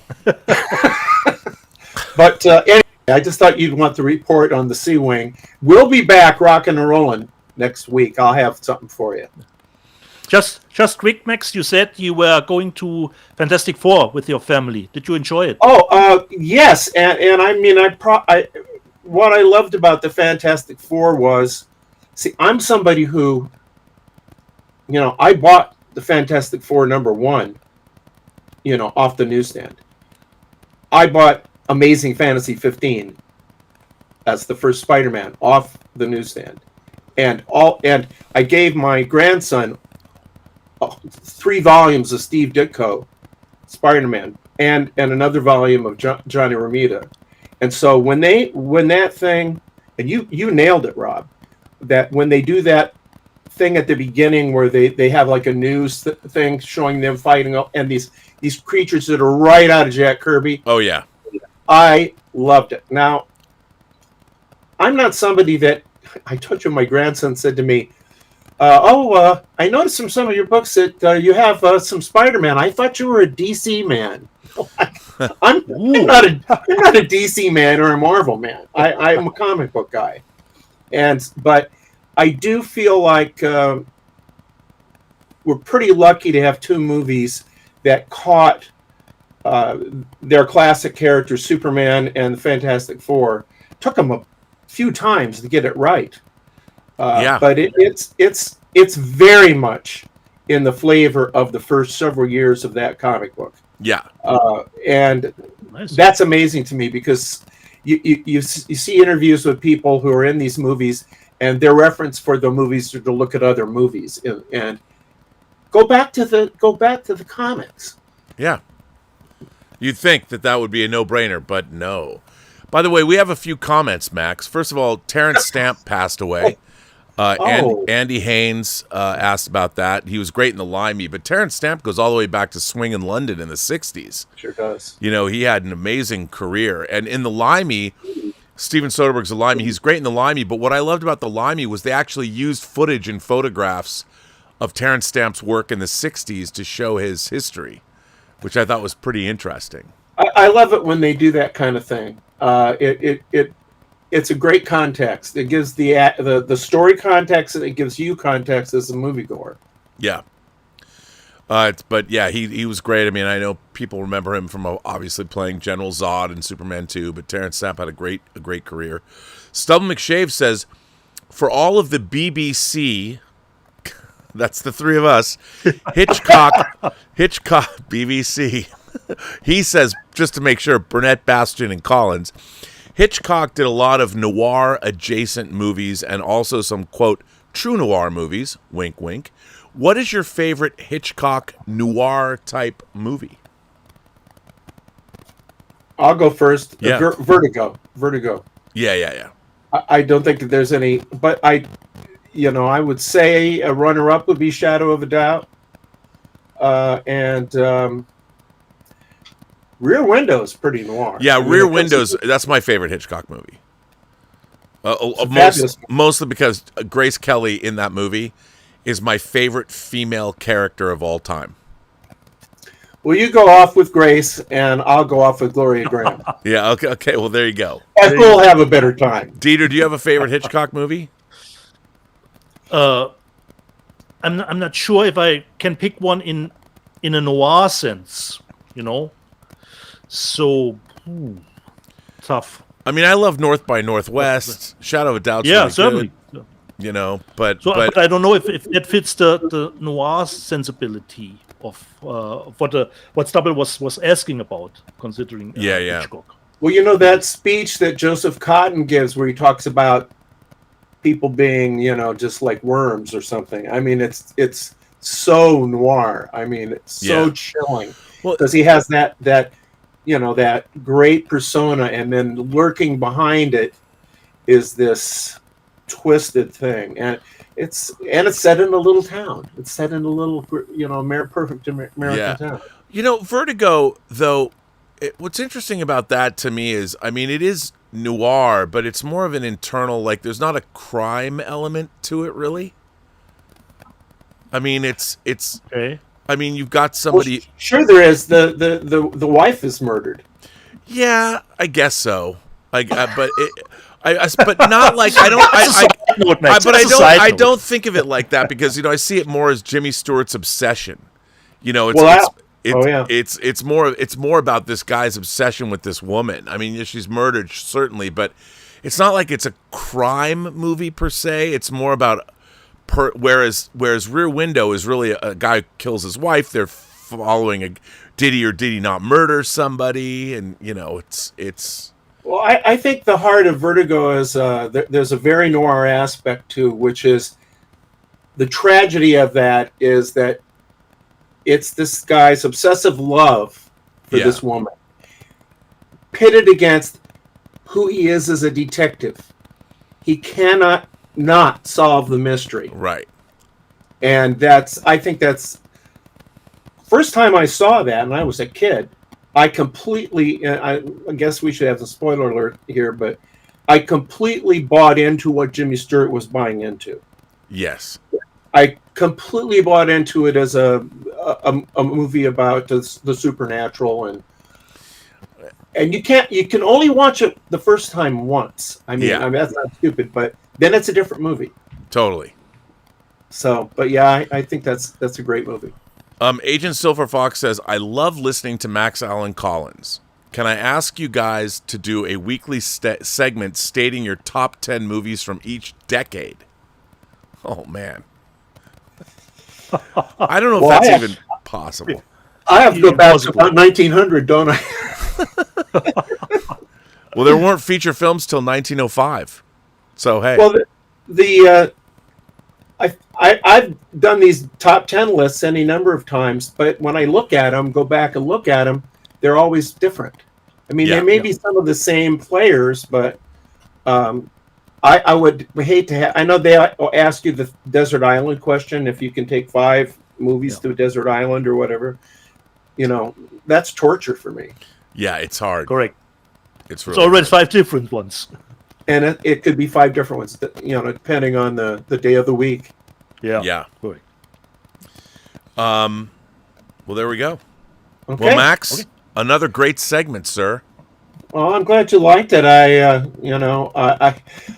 kind of have more fun when I don't like them, and I know that's bad because it's easier. It's easier to not like something than to like something. It is. It's true. And it's certainly easier to write about, especially in this day and age. Yeah, yeah. And we got enough snarky shit out there right now. We don't need any more from me. But it's a movie like this. I can't be quiet. I just can't be quiet. Well, for everybody, there you go. You heard it from Max Allen Collins. Cobweb is the movie. Warner Archive put it out. Richard Widmark, Lauren Bacall, Gloria Graham, Lillian Gish. Come on. A movie about drapes. Tommy Reddick, who's the little boy in Lassie. Well, there you go. Did he care about the drapes? He was he I think he resented that his father was more involved with the drapes and Lauren Bacall than he was with. And I hesitate to ask, but was this about the carpet matching the drapes too? That will have to be. You don't the have remake. to answer that. That will have to be the remake because I'm still picturing that CinemaScope shot of Gloria Graham. Susan Strasberg it's her first movie. Wow, Star of the Manitou. She's a foxy little gal. Yeah, she is. I always thought she was a better actress than she was given credit for. Yeah. So, gentlemen, thank you very much for letting me be part of this show, which is one of my favorites. I watch it every week, so I might as well be on it. Correct. Thank you, Dieter. Thank you, Robert. Thank you, Max, for joining. All right, sir. Ladies and gentlemen, the great Max Allen Collins. I think everybody should go get Cobweb, to be honest. So you too. Or the Korean movie. Yeah. So you too can make up your own mind. That was a great segment. Well, Dieter, should we do the news? Because I've got a big... Just quick, Rob, before we do the news, you did send me a letter this week for our show. And I would say we do the letter. Let's do the letter first. I forgot I sent you a letter. Yeah, before you jump into the news section. Because Rob sent me a letter via email from Brian Knight. And the subject matter was Vinyl Club Paradise, Blu-ray or 4K. Comes from Brian Knight. He says, Robert, I was lying in bed last night and a thought popped into my head. What was that movie starring Robin Williams and Peter O'Toole? I remembered Paradise, and it was filmed just after the Grenada invasion, also the same time as Michael Caine's Water. Checked today, and the movie was Club Paradise. I then checked Amazon, and the only DVD release was in 2006 with no special features. The listing also revealed this was a Warner Brothers movie. Maybe the next time you talk to your Warner Brothers DVD guru ask him if the movie might be released either in Blu-ray or 4K, hopefully with special features and the audio commentary from a Robin Williams or Peter O'Toole biographer. Haven't seen the movie in decades, but I remember Peter O'Toole doing Peter O'Toole acting, and even Robin Williams' performance was less hectic than his usual style in movies. This came from Brian Knight. He wants Club Paradise, Rob, on Blu-ray. Well, I could ask George Feltenstein about that, but it brings up a really interesting point in the sense that a lot of the boutique labels are bringing us, it seems like every exploitation movie, every horror film that has a niche audience is being well served in this bottom of the barrel, even for me, Rob. Yeah, I mean, we're getting an embarrassment of riches. But when it comes to, I haven't seen Club Paradise, but a middling studio movie, who is that for? Are people clamoring for that movie? And look, I think all movies should be available, but a studio needs to justify, because people think that movies can just come out and it's free to put them out, but you have to remaster them. If they haven't been remastered in HD, you have to throw up. I mean, you can use AI, I guess, but AI looks terrible still. If you're up-resing a movie using AI, it doesn't look great. You have to spend money. You have to have people. It's labor intensive to remaster a film. And money has to come from somewhere. Like you get a certain amount, like George gets a certain amount of money to remaster films and put them out. And then those movies are expected to justify their budgets based on how much people bought. So when The Searchers, they spend a lot of time remastering The Searchers in 4K. When they put it out, they expect it to sell to cover the costs and then hopefully make a profit. So the reason a movie like Club Paradise might not come out is, I would think with Peter O'Toole and Robin Williams, there's a good bet it could. Because of that cast, people would be interested. Yep. But if the movie doesn't deliver or it wasn't a great movie to begin with, it's hard to expect a studio to spend money remastering a film. So I totally understand that. I think that all of film should be preserved, but it is a business. And I think that's something we always have to remember, that it ain't show friends, it's show business. And if you're not going to make any money, I don't know anything about Club Paradise, but... And I think, Rob, we have the perfect example on the other side, considering there are a lot of fans for a specific title that will come out, and you even have it in the thumbnail, that you and I will not buy, Rob, but we will get to it in the news section. But there are a lot of fans, like you said, there is demand for those three titles. Yeah, like for instance, because I will begin what we're going to talk about by saying, I don't like The Goonies. I'm never going to buy The Goonies. However, it is a Steven Spielberg production. Richard Donner directed it. And it is a particular favorite of people that saw it when they were kids in 1985 when it came out. So there's a lot of reason to put The Goonies out, remaster it, put it out in 4K, whatever, and a lot of people are going to buy it. I totally understand that. That movie is not for me. I was a senior in high school when it came out. Not a fan. I understand people, but here's what's interesting to me.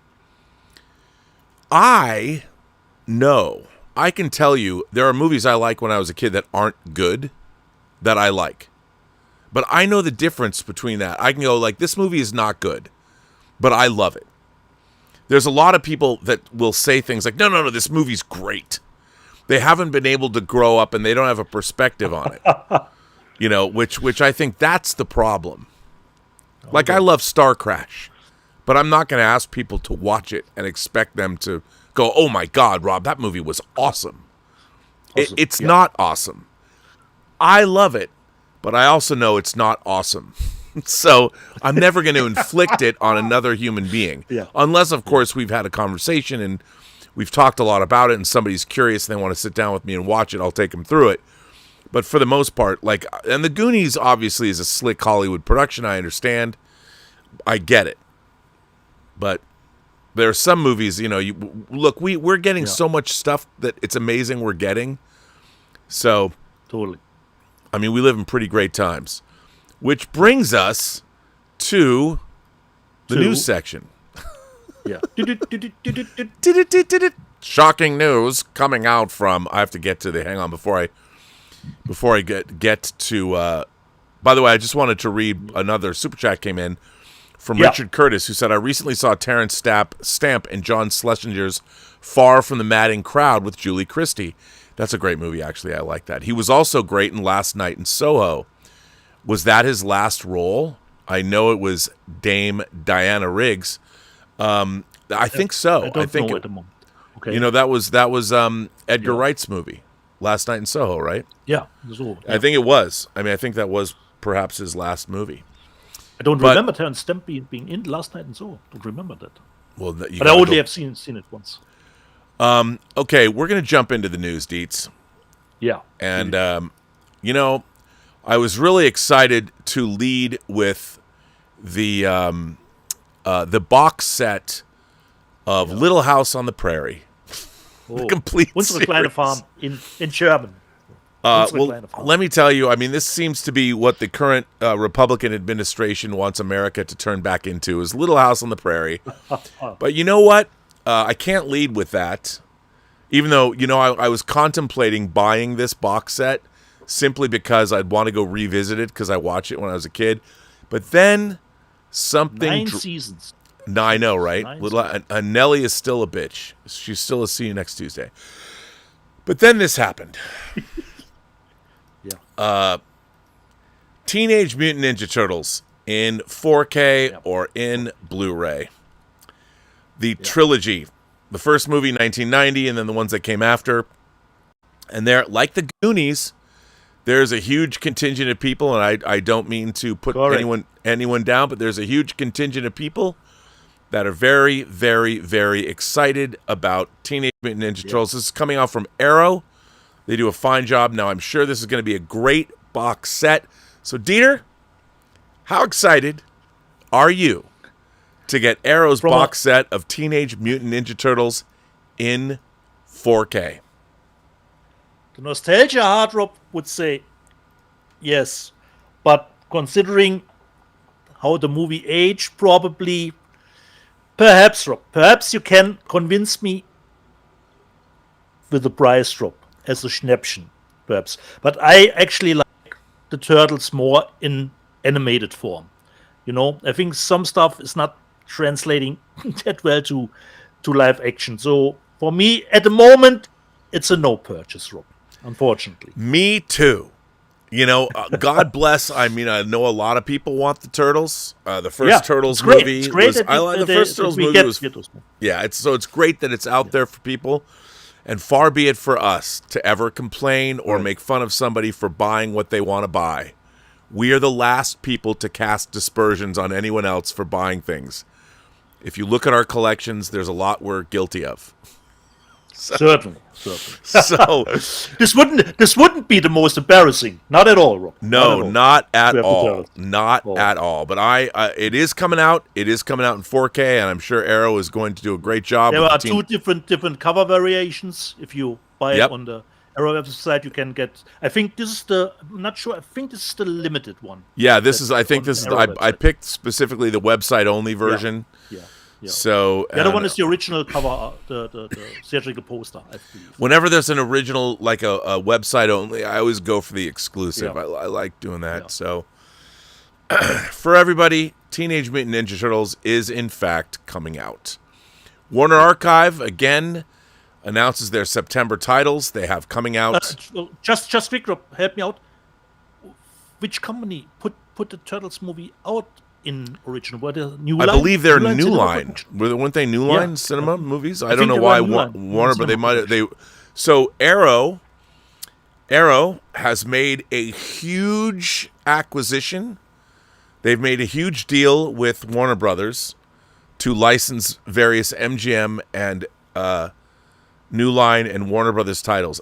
Arrow is putting out. That's why they're putting out like In the Mouth of Madness. All I can tell you is that knowing what I know, what Arrow is going to be doing with Warner Brothers catalog titles is, I mean, It's boner-inducing. It's bonerific, Dieter. Okay. I have a big Nice. boner over what Arrow is going to be doing. Not good for the wallet, but okay. Not good for the wallet because I don't get Wallet, free Arrow titles, but they're putting out some great stuff. Great stuff. Obviously, we talked last week about how they have a postcard in their new releases showing that they are putting out Excalibur, which of course we've known about for a very long time. But that's just the tip of the iceberg. Just the tip. Nice. It is going to be great. What Arrow is going to be bringing us, Warner Brothers wise, I mean, they're bringing us so many great things. They're bringing us out a title that it's a title that I'm probably more excited about than anybody else. It's not a genre title. It's a Warner Brothers title that came out in 1988 that I particularly love, that I have great fond affection for. That's coming out from them, which was unexpected, that I can't wait to get, and because the Blu-ray sucks. And so the 4K is going to be better, and I can't wait to get it. So, Speaking of Warner Brothers, Warner Archive is putting out. Yeah. Here's their new releases. I Died 1,000 Times. Again, I don't know anything about these movies, but as Max pointed out, they'll put out something like Cobweb, and hey, it might be a movie about curtains, but for whatever reason, it's worth seeing. I Died 1,000 Times. Just look at this cover. There's a lot going on that's interesting. Love the classic artwork. Then we've got The Beast of the City, starring Walter Houston, Jean Harlow, Wallace Ford, and Jean Hersholt. I mean, her name resonates at the Academy Awards. They used to call me a Beast of the City. Of course, I don't get called that anymore. I'm just saying. I'll watch that. Then we've got Laurence Olivier in The Beggar's Opera. He's wanted by the law. I don't even know what this is about, but hey, I'm sure it's great. It's going to look good, too. And then we've got their blaxploitation movies. Warner Archive has been killing it. Black Samson, every brother's friend, every mother's enemy. Black Samson. I mean, they are killing it between the blaxploitation titles that Scream Factory's Shout Factory's putting out, and what Warner Brothers is doing, digging into the archives, getting us these the blaxploitation titles is great. I've never seen Black Samson, but you can bet your bottom dollar. I mean, it's not 3 the hard way, but you never know. It could be even better. You go, Warner Archive. And then we've got Touche Turtle and Dum Dum. I love the fact that all these Hanna-Barbera titles are coming out. Jerry Beck, the animation historian, again, probably very, very excited about this. And then, of course, Dieter, I had to include this for you. This title coming out. This is coming to us from Rhino Music. And here you go, Dietz. White Snake. Forevermore. White Snake. Revisited remix remastered. Okay. Yeah, so what we got here for White Snake Forevermore. Now this actually is pretty dope. So this is why is it I hit a button and I'm in the wrong place. So Rhino Music is releasing this. This combo pack comes out September 26th. This 5-disc deluxe box set includes a remix version of the album with bonus tracks, demos, live and alternate takes. The Blu-ray features promo videos, exclusive live performances, and behind-the-scenes footage. Also included is a 60-page booklet, a replica 2011 tour book, and a poster. So there you go. It's got 5 CDs. Nice. So, hey, if you're a Whitesnake fan, what's not to love? I am. Well, there you go. So you got to get that, right? Now, Film Movement has a couple of titles coming out.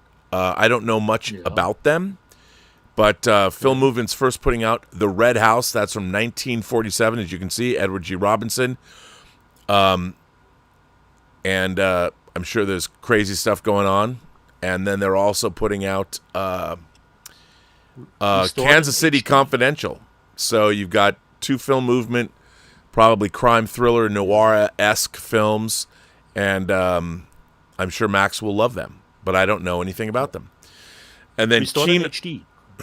Yes, restored in HD. And then, of course, Kino Lorber is putting out Death Wish 3. I can't believe it's the 40th anniversary of Death Wish 3. 40th anniversary coming out. Jesus. I know, right? We're old. We're going to die soon. Unbelievable. One of my favorite labels is Deaf Crocodile. Deaf Crocodile is putting out another science fiction movie that I have never seen. This movie is called Sirius, and this is from 1942. And it's a truly marvelous rediscovery courtesy of the National Film Institute in Hungary.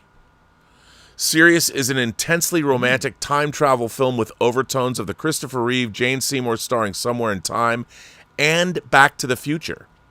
In the 1940s, a brash Hungarian playboy travels back 200 years with a mad scientist to the mid-18th century world of wigs and pompadours when he falls in love with a penniless opera singer and makes enemies of the aristocratic fools he encounters, including his own great-grandfather. But can he make it back to the present before dawn with his new love, or will he lose her forever? One of the first great divas in Hungarian film and music, lead actress Caitlin Kardai, was brutally tortured by the Nazis during World War II and saved the lives of a number of Hungarian Jewish children who were set to be executed by the Danube River, for which she was posthumously awarded by the Yad Vashem, Israel's official memorial to the victims of the Holocaust. Beautifully restored from the original 35mm black and white nitrate negative by the NFI and released for the first time on Blu-ray in the U.S. by Deaf Crocodile in Hungarian with English subtitles. Tons of special features. There's also a trailer for this movie that's out. Comes with a 60-page illustrated book. Count me in. This is catnip for me, buddy. So serious. 40s time travel movie I've never seen from Hungary. Then we have Chain Reactions. This is interesting. A documentary with an 18 certificate. Lightbulb Films from the UK is putting this out. And this is, of course, the Texas Chainsaw Massacre's impact on 5 artists. Patton Oswalt, Takashi Miike, which is amazing, Alexander Nicholas, Stephen King, Karen Kusama. And through interviews, outtakes, exploring how it shaped their art and psyche from childhood trauma. I haven't seen this documentary, but I'll watch it. That's a pretty great collective of persons, Rob, considering the influence of the movie, you know? Patton Oswalt, Stephen King. I know. I can't wait to see this. Totally. Oh, man. I got to get Destroyer in 4K. I love that movie so much. Okay. Imprint. Imprint's putting out 3 titles for Halloween. Imprint, of course, in Australia. Twins of Evil is the 3rd in the Karnstein Vampire Trilogy, beginning with Vampire Lovers, Twins of Evil.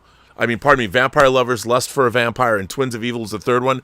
Twins of Evil is my favorite. It has more boobs and more blood than the other 2. Coming out in 4K in a box set, 1,500 limited edition. Twins of Evil from Imprint. I got a bust on this. They're also putting out Carrie, which has come out in 4K before, but they're putting it out in their hard box set. Yeah. And they're also doing Invasion of the Body Snatchers, which is such a great movie. This might be the definitive edition with all the swag in a box. They're Australian, so they're going to cost you an arm and a leg to ship here. But could be great. I got to get that Twins of Evil. I know that I'm going to get the Twins of Evil. Yeah. So you go, Imprint. And Invasion of the Body Snatchers, just because this is one of my favorite horror films, sci-fi films, horror sci-fi. This was 78 and Alien was 79. We horror sci-fi fans were eating good back in the late 70s. Then we got Film Masters putting out a movie called The Judge. I know nothing about this, so I can't tell you anything insightful about The Judge, but it's coming out if you are interested. I can tell you about it. This is from 19... They're going a little bit the Warner Brothers route with the archive collection. Yeah, I like that. This movie, a lawyer seeks revenge on his wife and her lover using a killer client for the job. And, hey, maybe it's a cool noir movie. Don't know anything about it. Maybe Max would dig it. And then after that, we've got Breaking the Girls. Interesting cover. Breaking the Girls is coming out. This is coming out from IFC. And Breaking the Girls is the story of a university student named Sarah who, when slandered by a hostile classmate, is befriended by the manipulative Alex, who proposes the perfect, untraceable crime to kill each other's arch enemies. When Alex actually goes through with it, Sarah finds herself being framed for murder. I watched the trailer for this. It looks good to me. I've never seen this movie. I'll watch it. Bring it Sounds on. intriguing. I know, right? And then Angel's Egg. This is a remaster that is coming to us from G Kids. It's a 4K restoration of Angel's Egg. And for those of you who don't know, this was first released directly to home video in 1985. Angel's Egg was produced by Takuma Shoten and is a creative collaboration between internationally acclaimed director Mamoru Oshii, who made Ghost in the Shell, who wrote and directed the feature, and revered artist Yoshitaka Amano, who did Final Fantasy and Vampire Hunter D. The film beautifully intertwines Oshii's thematic reflections on philosophy and theology with Amano's distinctive ink painting style, culminating in an arrestingly beautiful hand-drawn allegorical fantasy. In an underwater city, a young girl takes care of a large egg she holds carefully in her arms, a treasure that she believes is an angel's egg, and a boy with a gun arrives in search of a bird he saw in his dream. So there you go. Count me in. I'll buy that. Then we've got Lights Out, obviously, in 4K. Awesome. Coming out in 4K, which is cool. I like Lights Out. Then we've got, this is interesting, Aesop's Fables from the 1920s, animated versions coming out us from Cartoon Logic. I'd be curious to see these. I mean, from the early days of cinema. What's not to love there? Then, from Luigi Cozzi, speaking of Star Crash, we have a Giallo movie coming from Luigi Cozzi, a.k.a. Louis Coates. The Killer Must Kill Again. The 50th anniversary version of this, adapted from somebody's novel, and it's also known as The Dark is Death's Friend. This 1975 Italian-French co-production blends classic Giallo style with a grim and suspenseful narrative. The story follows Giorgio, a greedy adulterer who strikes a deadly bargain with a professional killer to eliminate his wealthy wife, Nora. But the plan unravels when a reckless young couple steals the killer's car, unaware that Nora's corpse lies hidden in the trunk. Their flight takes them to a decaying seaside villa, setting off a tense game of pursuit as the killer closes in. Directed by Luigi Cozzi, best known for Star Crash, Contamination, and his work with Dario Argento, the film features an impressive cast of genre favorites. So there you go. I'll buy that just in solidarity with the director of Star Crash. 50th anniversary. Then we have the French film Crimson Rivers coming out, which is actually a great movie. This is coming out. This is coming out from the excuse me, the British label Curzon, and they're doing a 4K of this. So this movie is from so the Curzon's putting it out, and it's not part of a box set. They're putting it out on its own. No. And of course, Jean Reno and Vincent Cassel star in this, and it's a pretty gory French crime movie. And it was directed by Matthew Kosovitz, who made La Haine, and who was also the boyfriend in Amélie. And two French policemen, one an experienced detective, the other a reckless rookie, are brought together by the clues from their respective cases. As more murders occur, the two cops uncover an increasing number of horrific details that all point to a dark conspiracy. So, Love the cover. I know, right? It's really, really cool. Totally get that.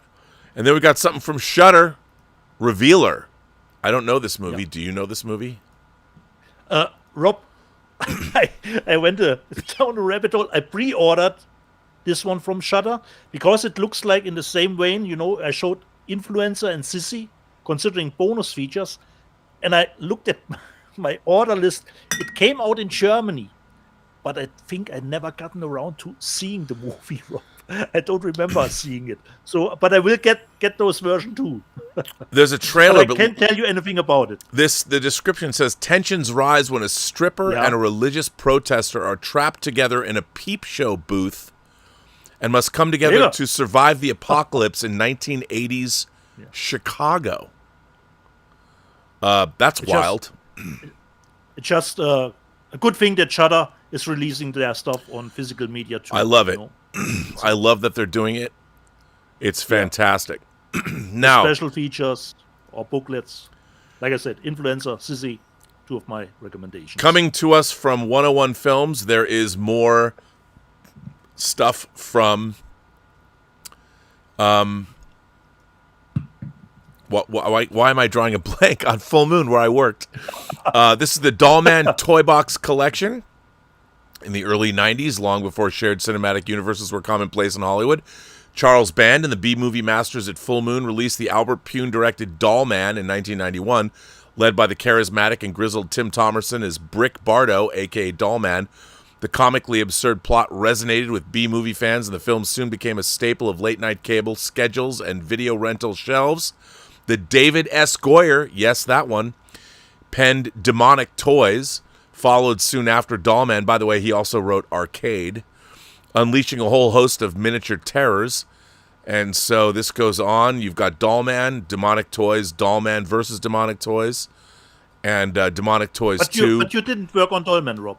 No. Dollman, but Dollman was made. He was going between. I think Dollman versus Demonic Toys. He was going between sets, so he's directing both at the same time. So you got a cool box set coming out. If this is what you want, hey, it's the late great Albert Pune did this, and if you want it, hey, it's out there. Then a new Korean film called Hidden Face. I know you love your Korean cinema. Yeah. A movie I don't know anything about this, but it's coming out from Wellgo USA. They have a pretty good track record. Star cellist Soo-yeon disappears from her conductor fiance's life, leaving nothing but a Dear John video in an empty house.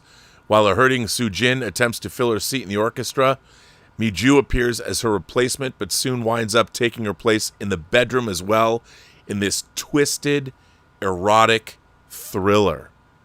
Hey, man, you give me hot Italian girls, I love them. You give me hot Japanese girls, I love them. You give me hot Korean girls, I love them. You give me hot girls everywhere. Erotic thriller, you put those two words together. Look at these people. I want to see an erotic thriller with the three of them. Yeah, bring it on. Certainly. Hidden Face. Hackers. Hackers, can you believe it? Yeah. Hackers coming out. Dude, it's the 30th anniversary of Hackers. I'm sure all the technology is woefully outdated, but can you imagine? I mean, here you go, Johnny Lee Miller and Angelina Jolie, who got married after this, I think. Matthew Lillard, Jesse Bradford, and this is coming out September 22nd.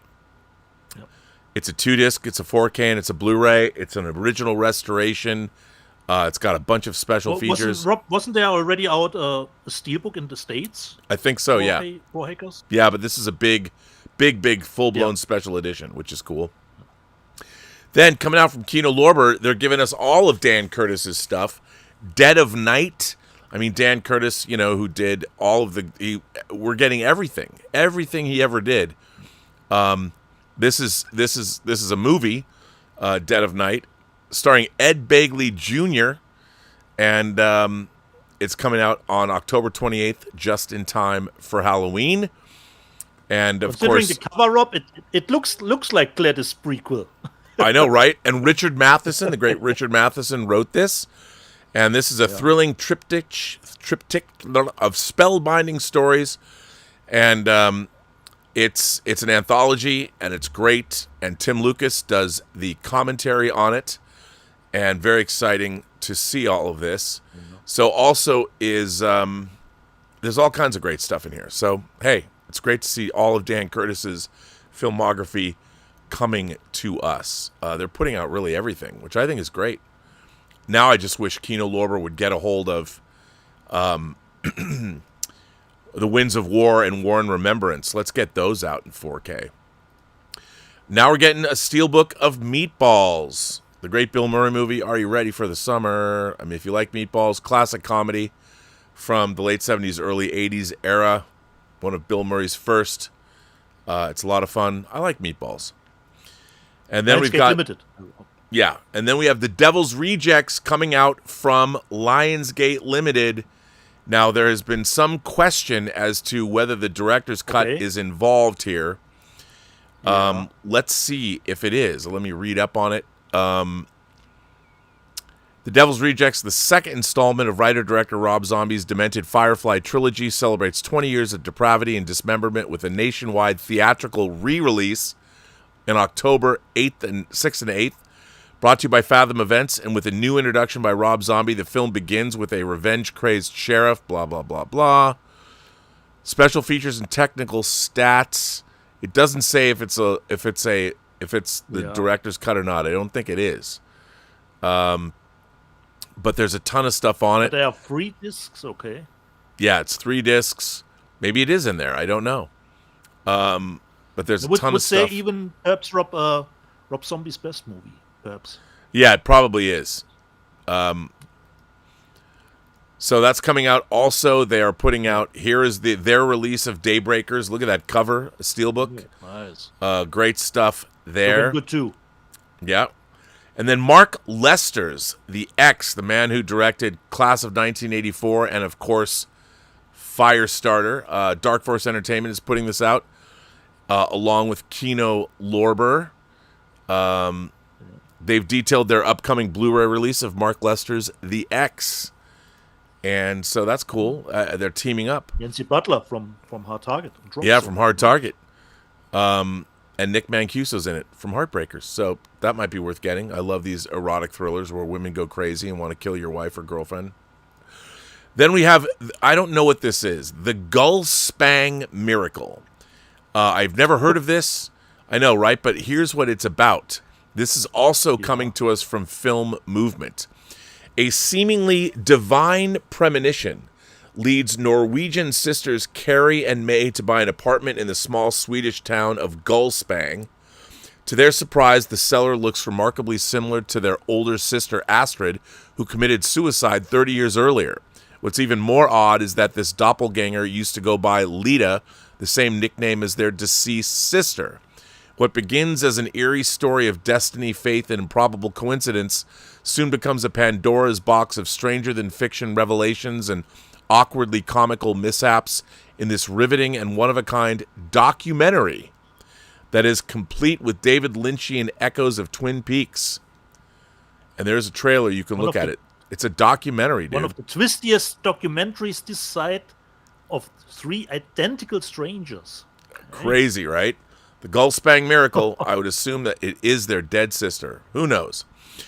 Fright Night, a documentary on Fright Night is coming out. I don't know why these fan-made documentaries don't appear on the discs, but You're So Cool, Brewster, the story of Fright Night. This was made in 2016. That's coming out, so there you go. And then we have One Potato, Two Potato. One Potato, Two Potato is coming out from Studio Canal. This is a movie from 1964 starring Barbara Barry, Bernie Hamilton, Richard Mulligan, Harry Belaver, and Robert Earl Jones. From acclaimed director Larry Pierce, who made The Incident and Goodbye Columbus, comes the Academy Award-nominated study of interracial marriage in the 1960s. A young Midwestern mother takes all the right steps to ensure a promising environment for her daughter. She relocates, gets a job, and secures a legal divorce when Julie falls in love with Frank, played by Bernie Hamilton, an African-American man who works at the same factory. Her ex-husband, Joe, takes her to court in the hopes of getting custody of their daughter. Frank is advised to flee to keep his new family together, but instead confronts the biased system. Early movies about interracial relationships, I like those too. So, hey, there you go. It's coming out. Those are all the titles I picked this week to show. Let's look at the charts. Top selling Blu-ray discs. This is all HD formats. Thunderbolts is number 1. I haven't got that yet. Of course, Final Destination Bloodlines, Ace Ventura Pet Detective, Sinners, To Catch a Thief, The Phoenician Scheme. Phoenician Scheme. I know, right? Small Soldiers. Didn't expect that. Fight or Flight. Okay. That's nice. What is that? Chainsaw Man Volume 1.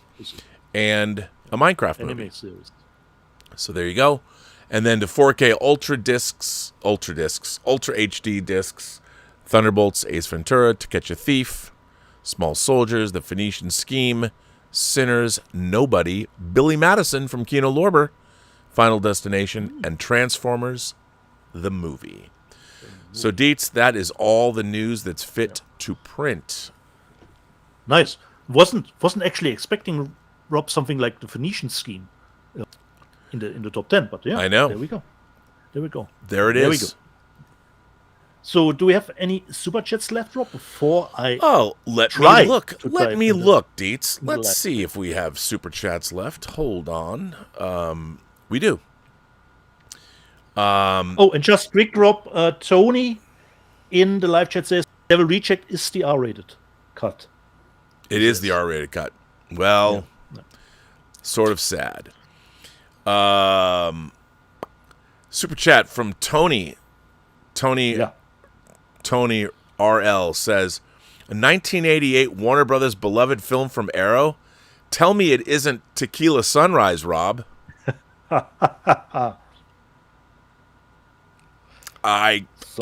Somebody has a good nose. Who knows? 200 Watt Studio says, we've all found ourselves unable to leave a peep show booth.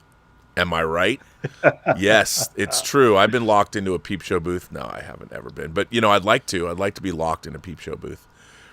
So, yes, I believe we are now caught up on Super Chats. But, yeah, I can't confirm or deny, Tony. I have no idea. Yeah. So, Rob, you can take a short break. Don't go away because it won't be that long. I didn't have clipped out that many. Hopefully, I can get through them. So, previously on Let's Get Physical Media, Mr. Gonzal saw Weapons last night. Awesome movie. Bill the Scotsman. I watched 2 new episodes of Twisted Metal. They were good. Yeah, I'm really enjoying the 2nd season of Twisted Metal, which is out on Peacock in the States and on Prime Video International. Kondo 007. Evening. I've complained to Amazon about 3 small soldiers arriving damaged now. How can Amazon get good packaging so wrong? It's not like they're short of $1 or $2.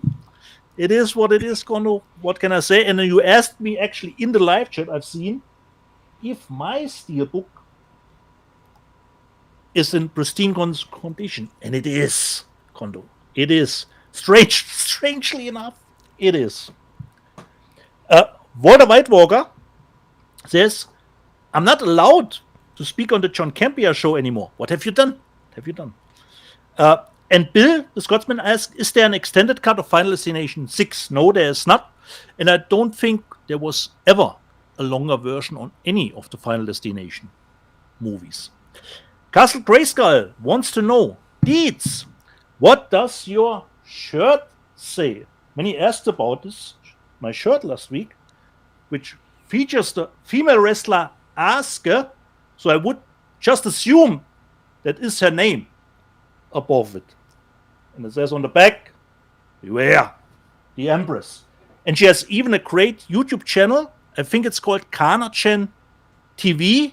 And there's nothing at all about wrestling. She puts on together, she builds a gaming chair, cuts cabbage in the garden. Very funny YouTube channel. Kana-chan TV, I think, is it. It's called. Bill the Scotsman. Has Deeds not watched Wednesday Season 2? No, I have not. I will probably wait until the season is complete. HV Christodot. Have you guys seen Hundreds of Beavers? One of the funniest films I've seen in years. I can't go with you there. I've seen it, and I decided I will not purchase any Blu-ray of the movie. I gave it a shot, It wasn't too. for me. It wasn't for me. No. It wasn't for me. Eucalyptus. Is this Germany's version of The Lone Ranger? Their shoot is money to most successful movie in Germany. No, it's not. It's a spoof one, and I'm totally looking for the German box office, which comes out Monday, Tuesday, considering the sequel that Bully did, which came out this week, how well it will do in Germany. And Greg Williams says, ask a shirt. Correct. He detected it. And I talked a little bit last week about having the right calibration for Jurassic World Rebirth. The calibration was a little off considering weapons and what I expected about the movie. And Walter Whitewalker says, did you calibrate your enthusiasm considering Jurassic World Rebirth? Yeah, I was just hit a nail on that. And we talked a little bit about the rapper scene with the Snickers. And Walter Whitewalker said, did the Haribo gummy bear rapper get caught in the BMW assembly line? I wouldn't rule that out. Walter Whitewalker. Can happen. Castle Grayskull. Deeds, considering, I said, they all had blood armor in Jurassic World Rebirth. Even children have to be fair game. And Castle Grayskull says, Dietz wants children to die. Unbelievable. Walter White Walker was kind of the same with the first Jurassic Park. Not a whole lot of people got killed, yeah, but there was tension in the first one. David Guy, someone could have died by being buried in diner poo. Yeah, I would even taken that. We got Robert in the news section. Rocky Horror Picture Show will come out. Dark Hierophant, nothing compares to the Rocky Horror Picture Show theater experience. And Valiant 1, aka Paul and Brunotto, the Rocky Horror Picture Show is one of the most successful musicals in film history. It certainly is. And Razorburn says, love Rocky Horror. I got every year on Halloween. And Rula says, I've tried to get into Rocky Horror Picture Show several times and just can't do it. I'm not a fan of musicals in general. And I don't know if Rob has had that super chat last week from Walter White Walker. As a blind guy, I can't say enough about how they do language in HBO's Warrior, using as little subtitles as possible. Brilliant and great action. Yeah, I totally love the show too. Castle Grayskull, Rob showed in the news section. Black Sunday will come out. And she says, Black Sunday is when we don't have Let's Get Physical Media. Jenscha says, Klaus Kinski was a fucking madman. Yeah, he certainly was. Even Dave Parker asked about, by the way, Dieter's shirt is pretty cool. Some nice words from Dave here. What is it? I showed.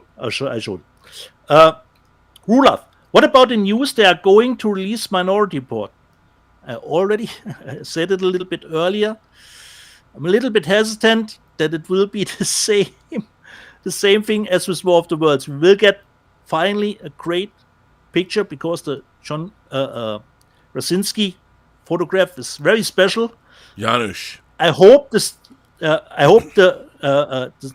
sound will be, if we get a Dolby Atmos track, will be up to the test again. Otherwise, I have to say, okay, do I go with the sound or with the pictures?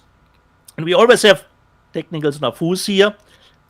You by now says YouTubers need to stop using Wi-Fi. Actually, considering our show, I don't use Wi-Fi. I actually have a cable. Yeah, I do too. To it. We don't use Wi-Fi. So Rob, that was the live chat readout from last week.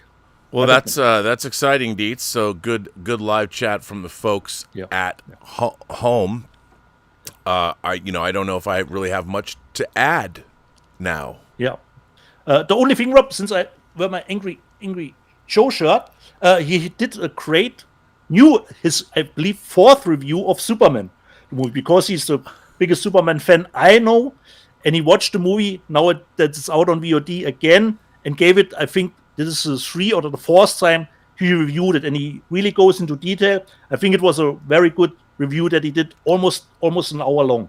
Does he like the movie? Yeah, he liked it, and it's gotten better considering he viewed it, I think, now for the 4th time. You know, he gave it I think a 6 out of 10 after the first watch, but now he's more of an 8 out of 10. You know, it was really, really good.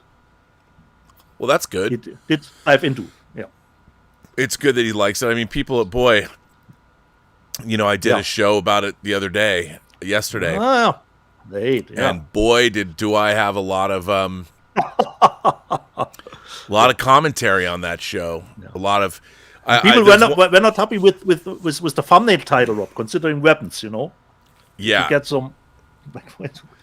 I get some backlash. Look, it's YouTube. It's YouTube. It's the internet. Yeah, it's fine. But yeah, I'm gonna do another show tonight, I think, to respond to people responding to that Superman. It was good. I mean, look, I think what's interesting, my channel, what's really interesting about this channel, which I find, like, I don't ever ask people to like and subscribe. I don't make that.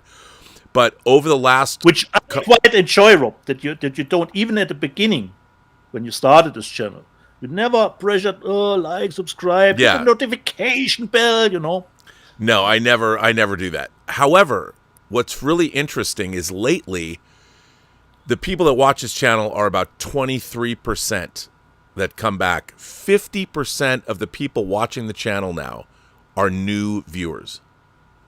Ooh, okay. And I find that really interesting. And some of them subscribe, not a lot of them subscribe. But I just think, like, to me, it's self-evident. Like, if you want to subscribe, like I subscribe, I'll watch somebody's channel. Correct. I don't need to be told to subscribe or like. And I feel that if you like the content, you watch the content, subscribe. Yeah, and that's why, like, I don't push super chats or tip. People know if they want to tip and super chat and participate live, they know. I don't make it a big deal to do that, because I feel that what I like is to earn people's, if they want to come back and watch the show. Like this show, we have a great core audience of people that know us and they come back, and it'd be nice if this show would get a bigger audience. We're very consistent. Our audience is consistent, but there's just not a lot of people that are interested in physical media. But there are other physical media channels that do better than we do, in terms of viewership and stuff. We're the best, though. We do it a little bit different, Rob. Yeah. We're a little bit, and we really it's don't not just physical media. Yeah, it is the heart of our show. Yeah, but we don't do in-depth reviews of stuff either. Like, no, I've thought about that. I've thought about doing, but everybody else does reviews. I like Paul, what they do over at Twin Flicks and all that. Yeah. But by the way, Paul put up a poll. He asked which discs should he review. Like, what should he do? I love their comparisons, their 4K comparisons that Twin Flicks does. But I really think, like, one of them was something. Oh, it was Meet the Parents. He put up, like, you want the Man with No Name. Like, there are these classic movies, and then the fourth one, he said, should we do Meet the Parents? Now, I was thinking, okay, if you're going to do a review, you have to think about. I'm sure some people, Meet the Parents might be their favorite movie. But when you're talking about remastered 4K discs, I think people want to know. You can tell, which titles are the ones that it's the classic. Meet the Parents to me is it's a studio comedy, but nobody really cares. And nobody cares. and it's certainly a movie, Rob, where you could ask yourself, do we need it in 4K? We have. Well, that's the thing. That's the thing. Do we need something like that in 4K? And I would say that the cinematic experience is paramount. And not to put Meet the Parents down, but I don't give a shit. If I would never buy a 4K. Like, I'm getting the Kino Lorber, Adam Sandler titles, which is fine, but I would never buy them in 4K. Yeah. Because but the Good, the Bad, and the Ugly, the James Cameron titles, half the stuff. I mean, anything that Second Sight puts out, you want to know. So, but I like what Twin Flicks does. I mean, they do a really good job. Yeah, certainly. On their comparison titles, and I want to see more of that. It's not easy. No, and they have to do a lot of work. Different settings considering our TV or even personal preferences. How it's going to be interesting now that he now has he bought a new TV, so they've got Dolby Vision, which they didn't have. So it's going to be interesting to see how their reviews change if they change at all. Yeah. But and Elliot Cohen. Elliot Cohen, we've never streamed with Elliot Cohen. I still want to get Elliot Cohen on the show. Dear viewer, I love Elliot Cohen's show. He's always, and I love his collection. He's curated. Remember, he was one of the, what? I was actually hoping when you were at San Diego Comic-Con, you would make connections with Rennie, Rennie, Stranger sucks, but come to us. Tell us all about it. I know. What can you do? But Elliot Cohen, we got to stream together, because he was the first YouTuber that came out and said, I got to curate my collection. Remember, because he I don't know if you remember this, he took a lot of his titles out and was like, and now he's got a very upscale collection of movies. Yeah. So Not go, like Elliot. Not like he's deep into Radiance. He knows what's up.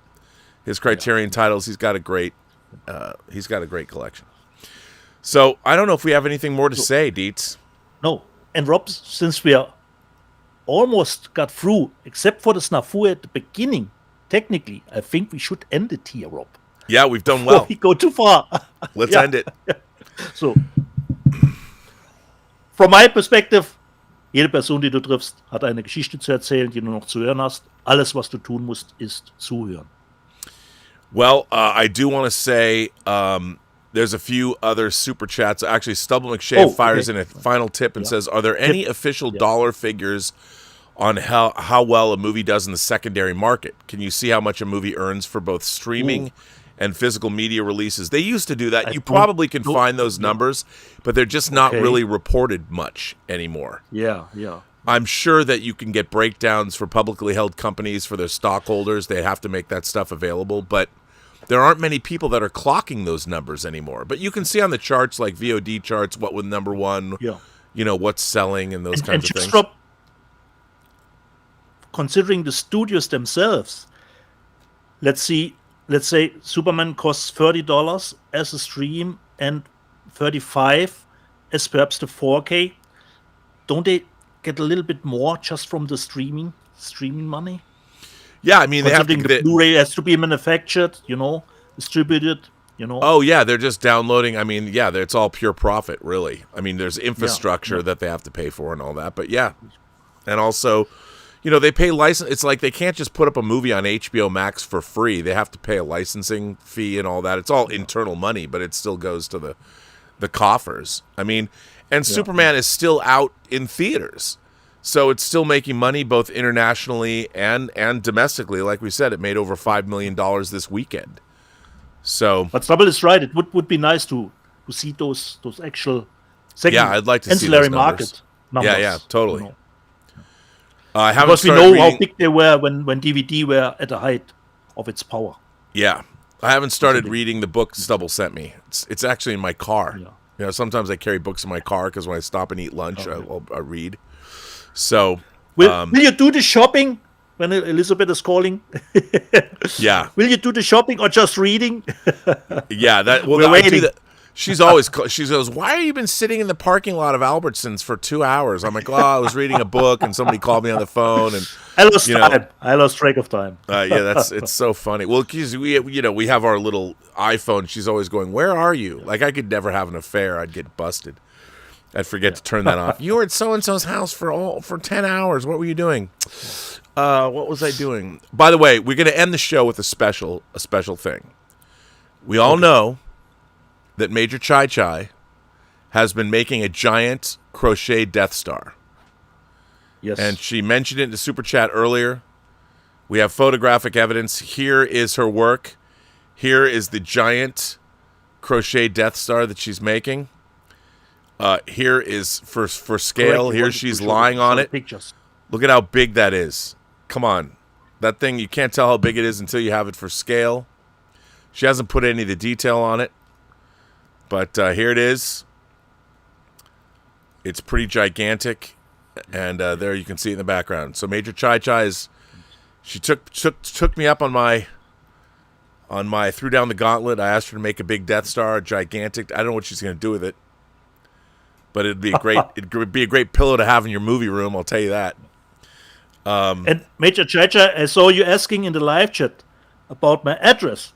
I gave it to Rob, but he has to forward. Did you give it to me?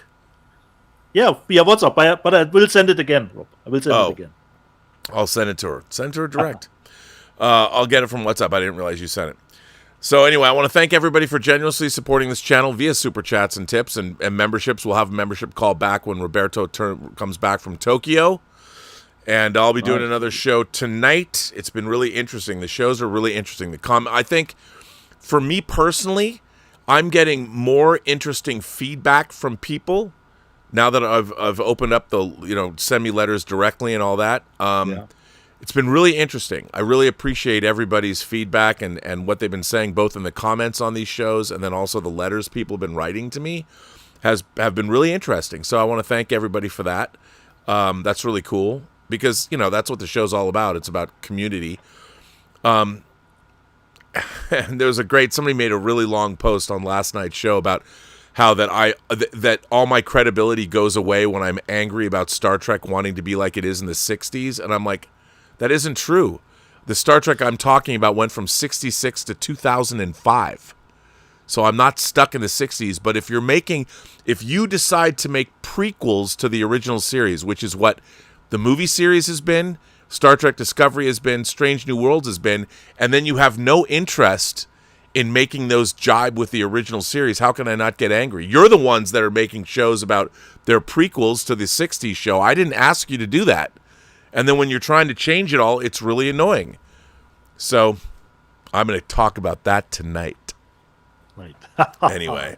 Nice. But thanks, everybody. I want to thank Tom Jr. Jackson and our moderating staff. You know, Darth Plato, all you guys do such a fun job. It's great to have you all here. And, yeah. So, on that note. And don't forget my recommendation, Rob.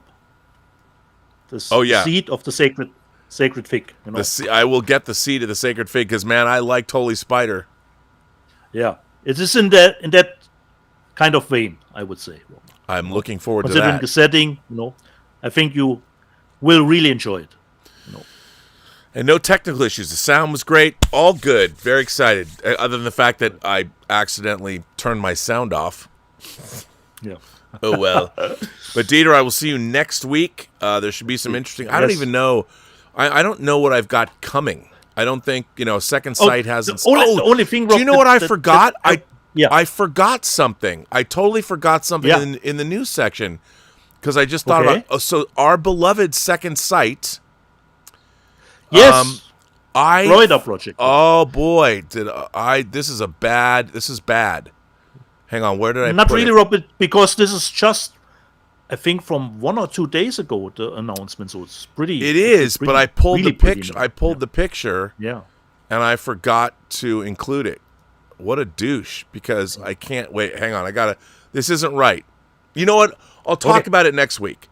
But Second Sight is putting out Sean Baker, who made Enora. They're putting out his film, The Florida Project. They just announced it. Yeah. I did pull the picture, but it wasn't in part of the news yet. It wasn't in the news section on Blu-ray.com, but it is coming out. I have a box coming from Second Sight. They owe me their 4K of where evil lurks. Evil lurks, yeah. And they the Nice Guys, and then Nicholas Winding Refn's Pusher trilogy, because they don't send you stuff until your full order's complete. Yeah. So I don't expect... I have that box coming, or maybe it'll turn out to be a green bean growing colander. So it all depends on the last title in the release schedule. Yeah. I mean, the last thing they sent me was the coffee table. But they just announced Sean Baker's The Florida Project, so that's interesting. I like to see that they're branching out. I mean, they've always put out... They've specialized in horror, but they've always kind of done other things other than horror, like the High Mat series they did from Germany. So, yeah, they're putting out Sean Baker's The Florida Project. And, of course, if I don't have it, everything that Second Sight puts out, I'll buy. Yeah. So, they don't send me free shit. But they are my favorite, so I love Second Sight. Yeah. But on that note, it's time to say goodbye. See you next week. Yes, sir.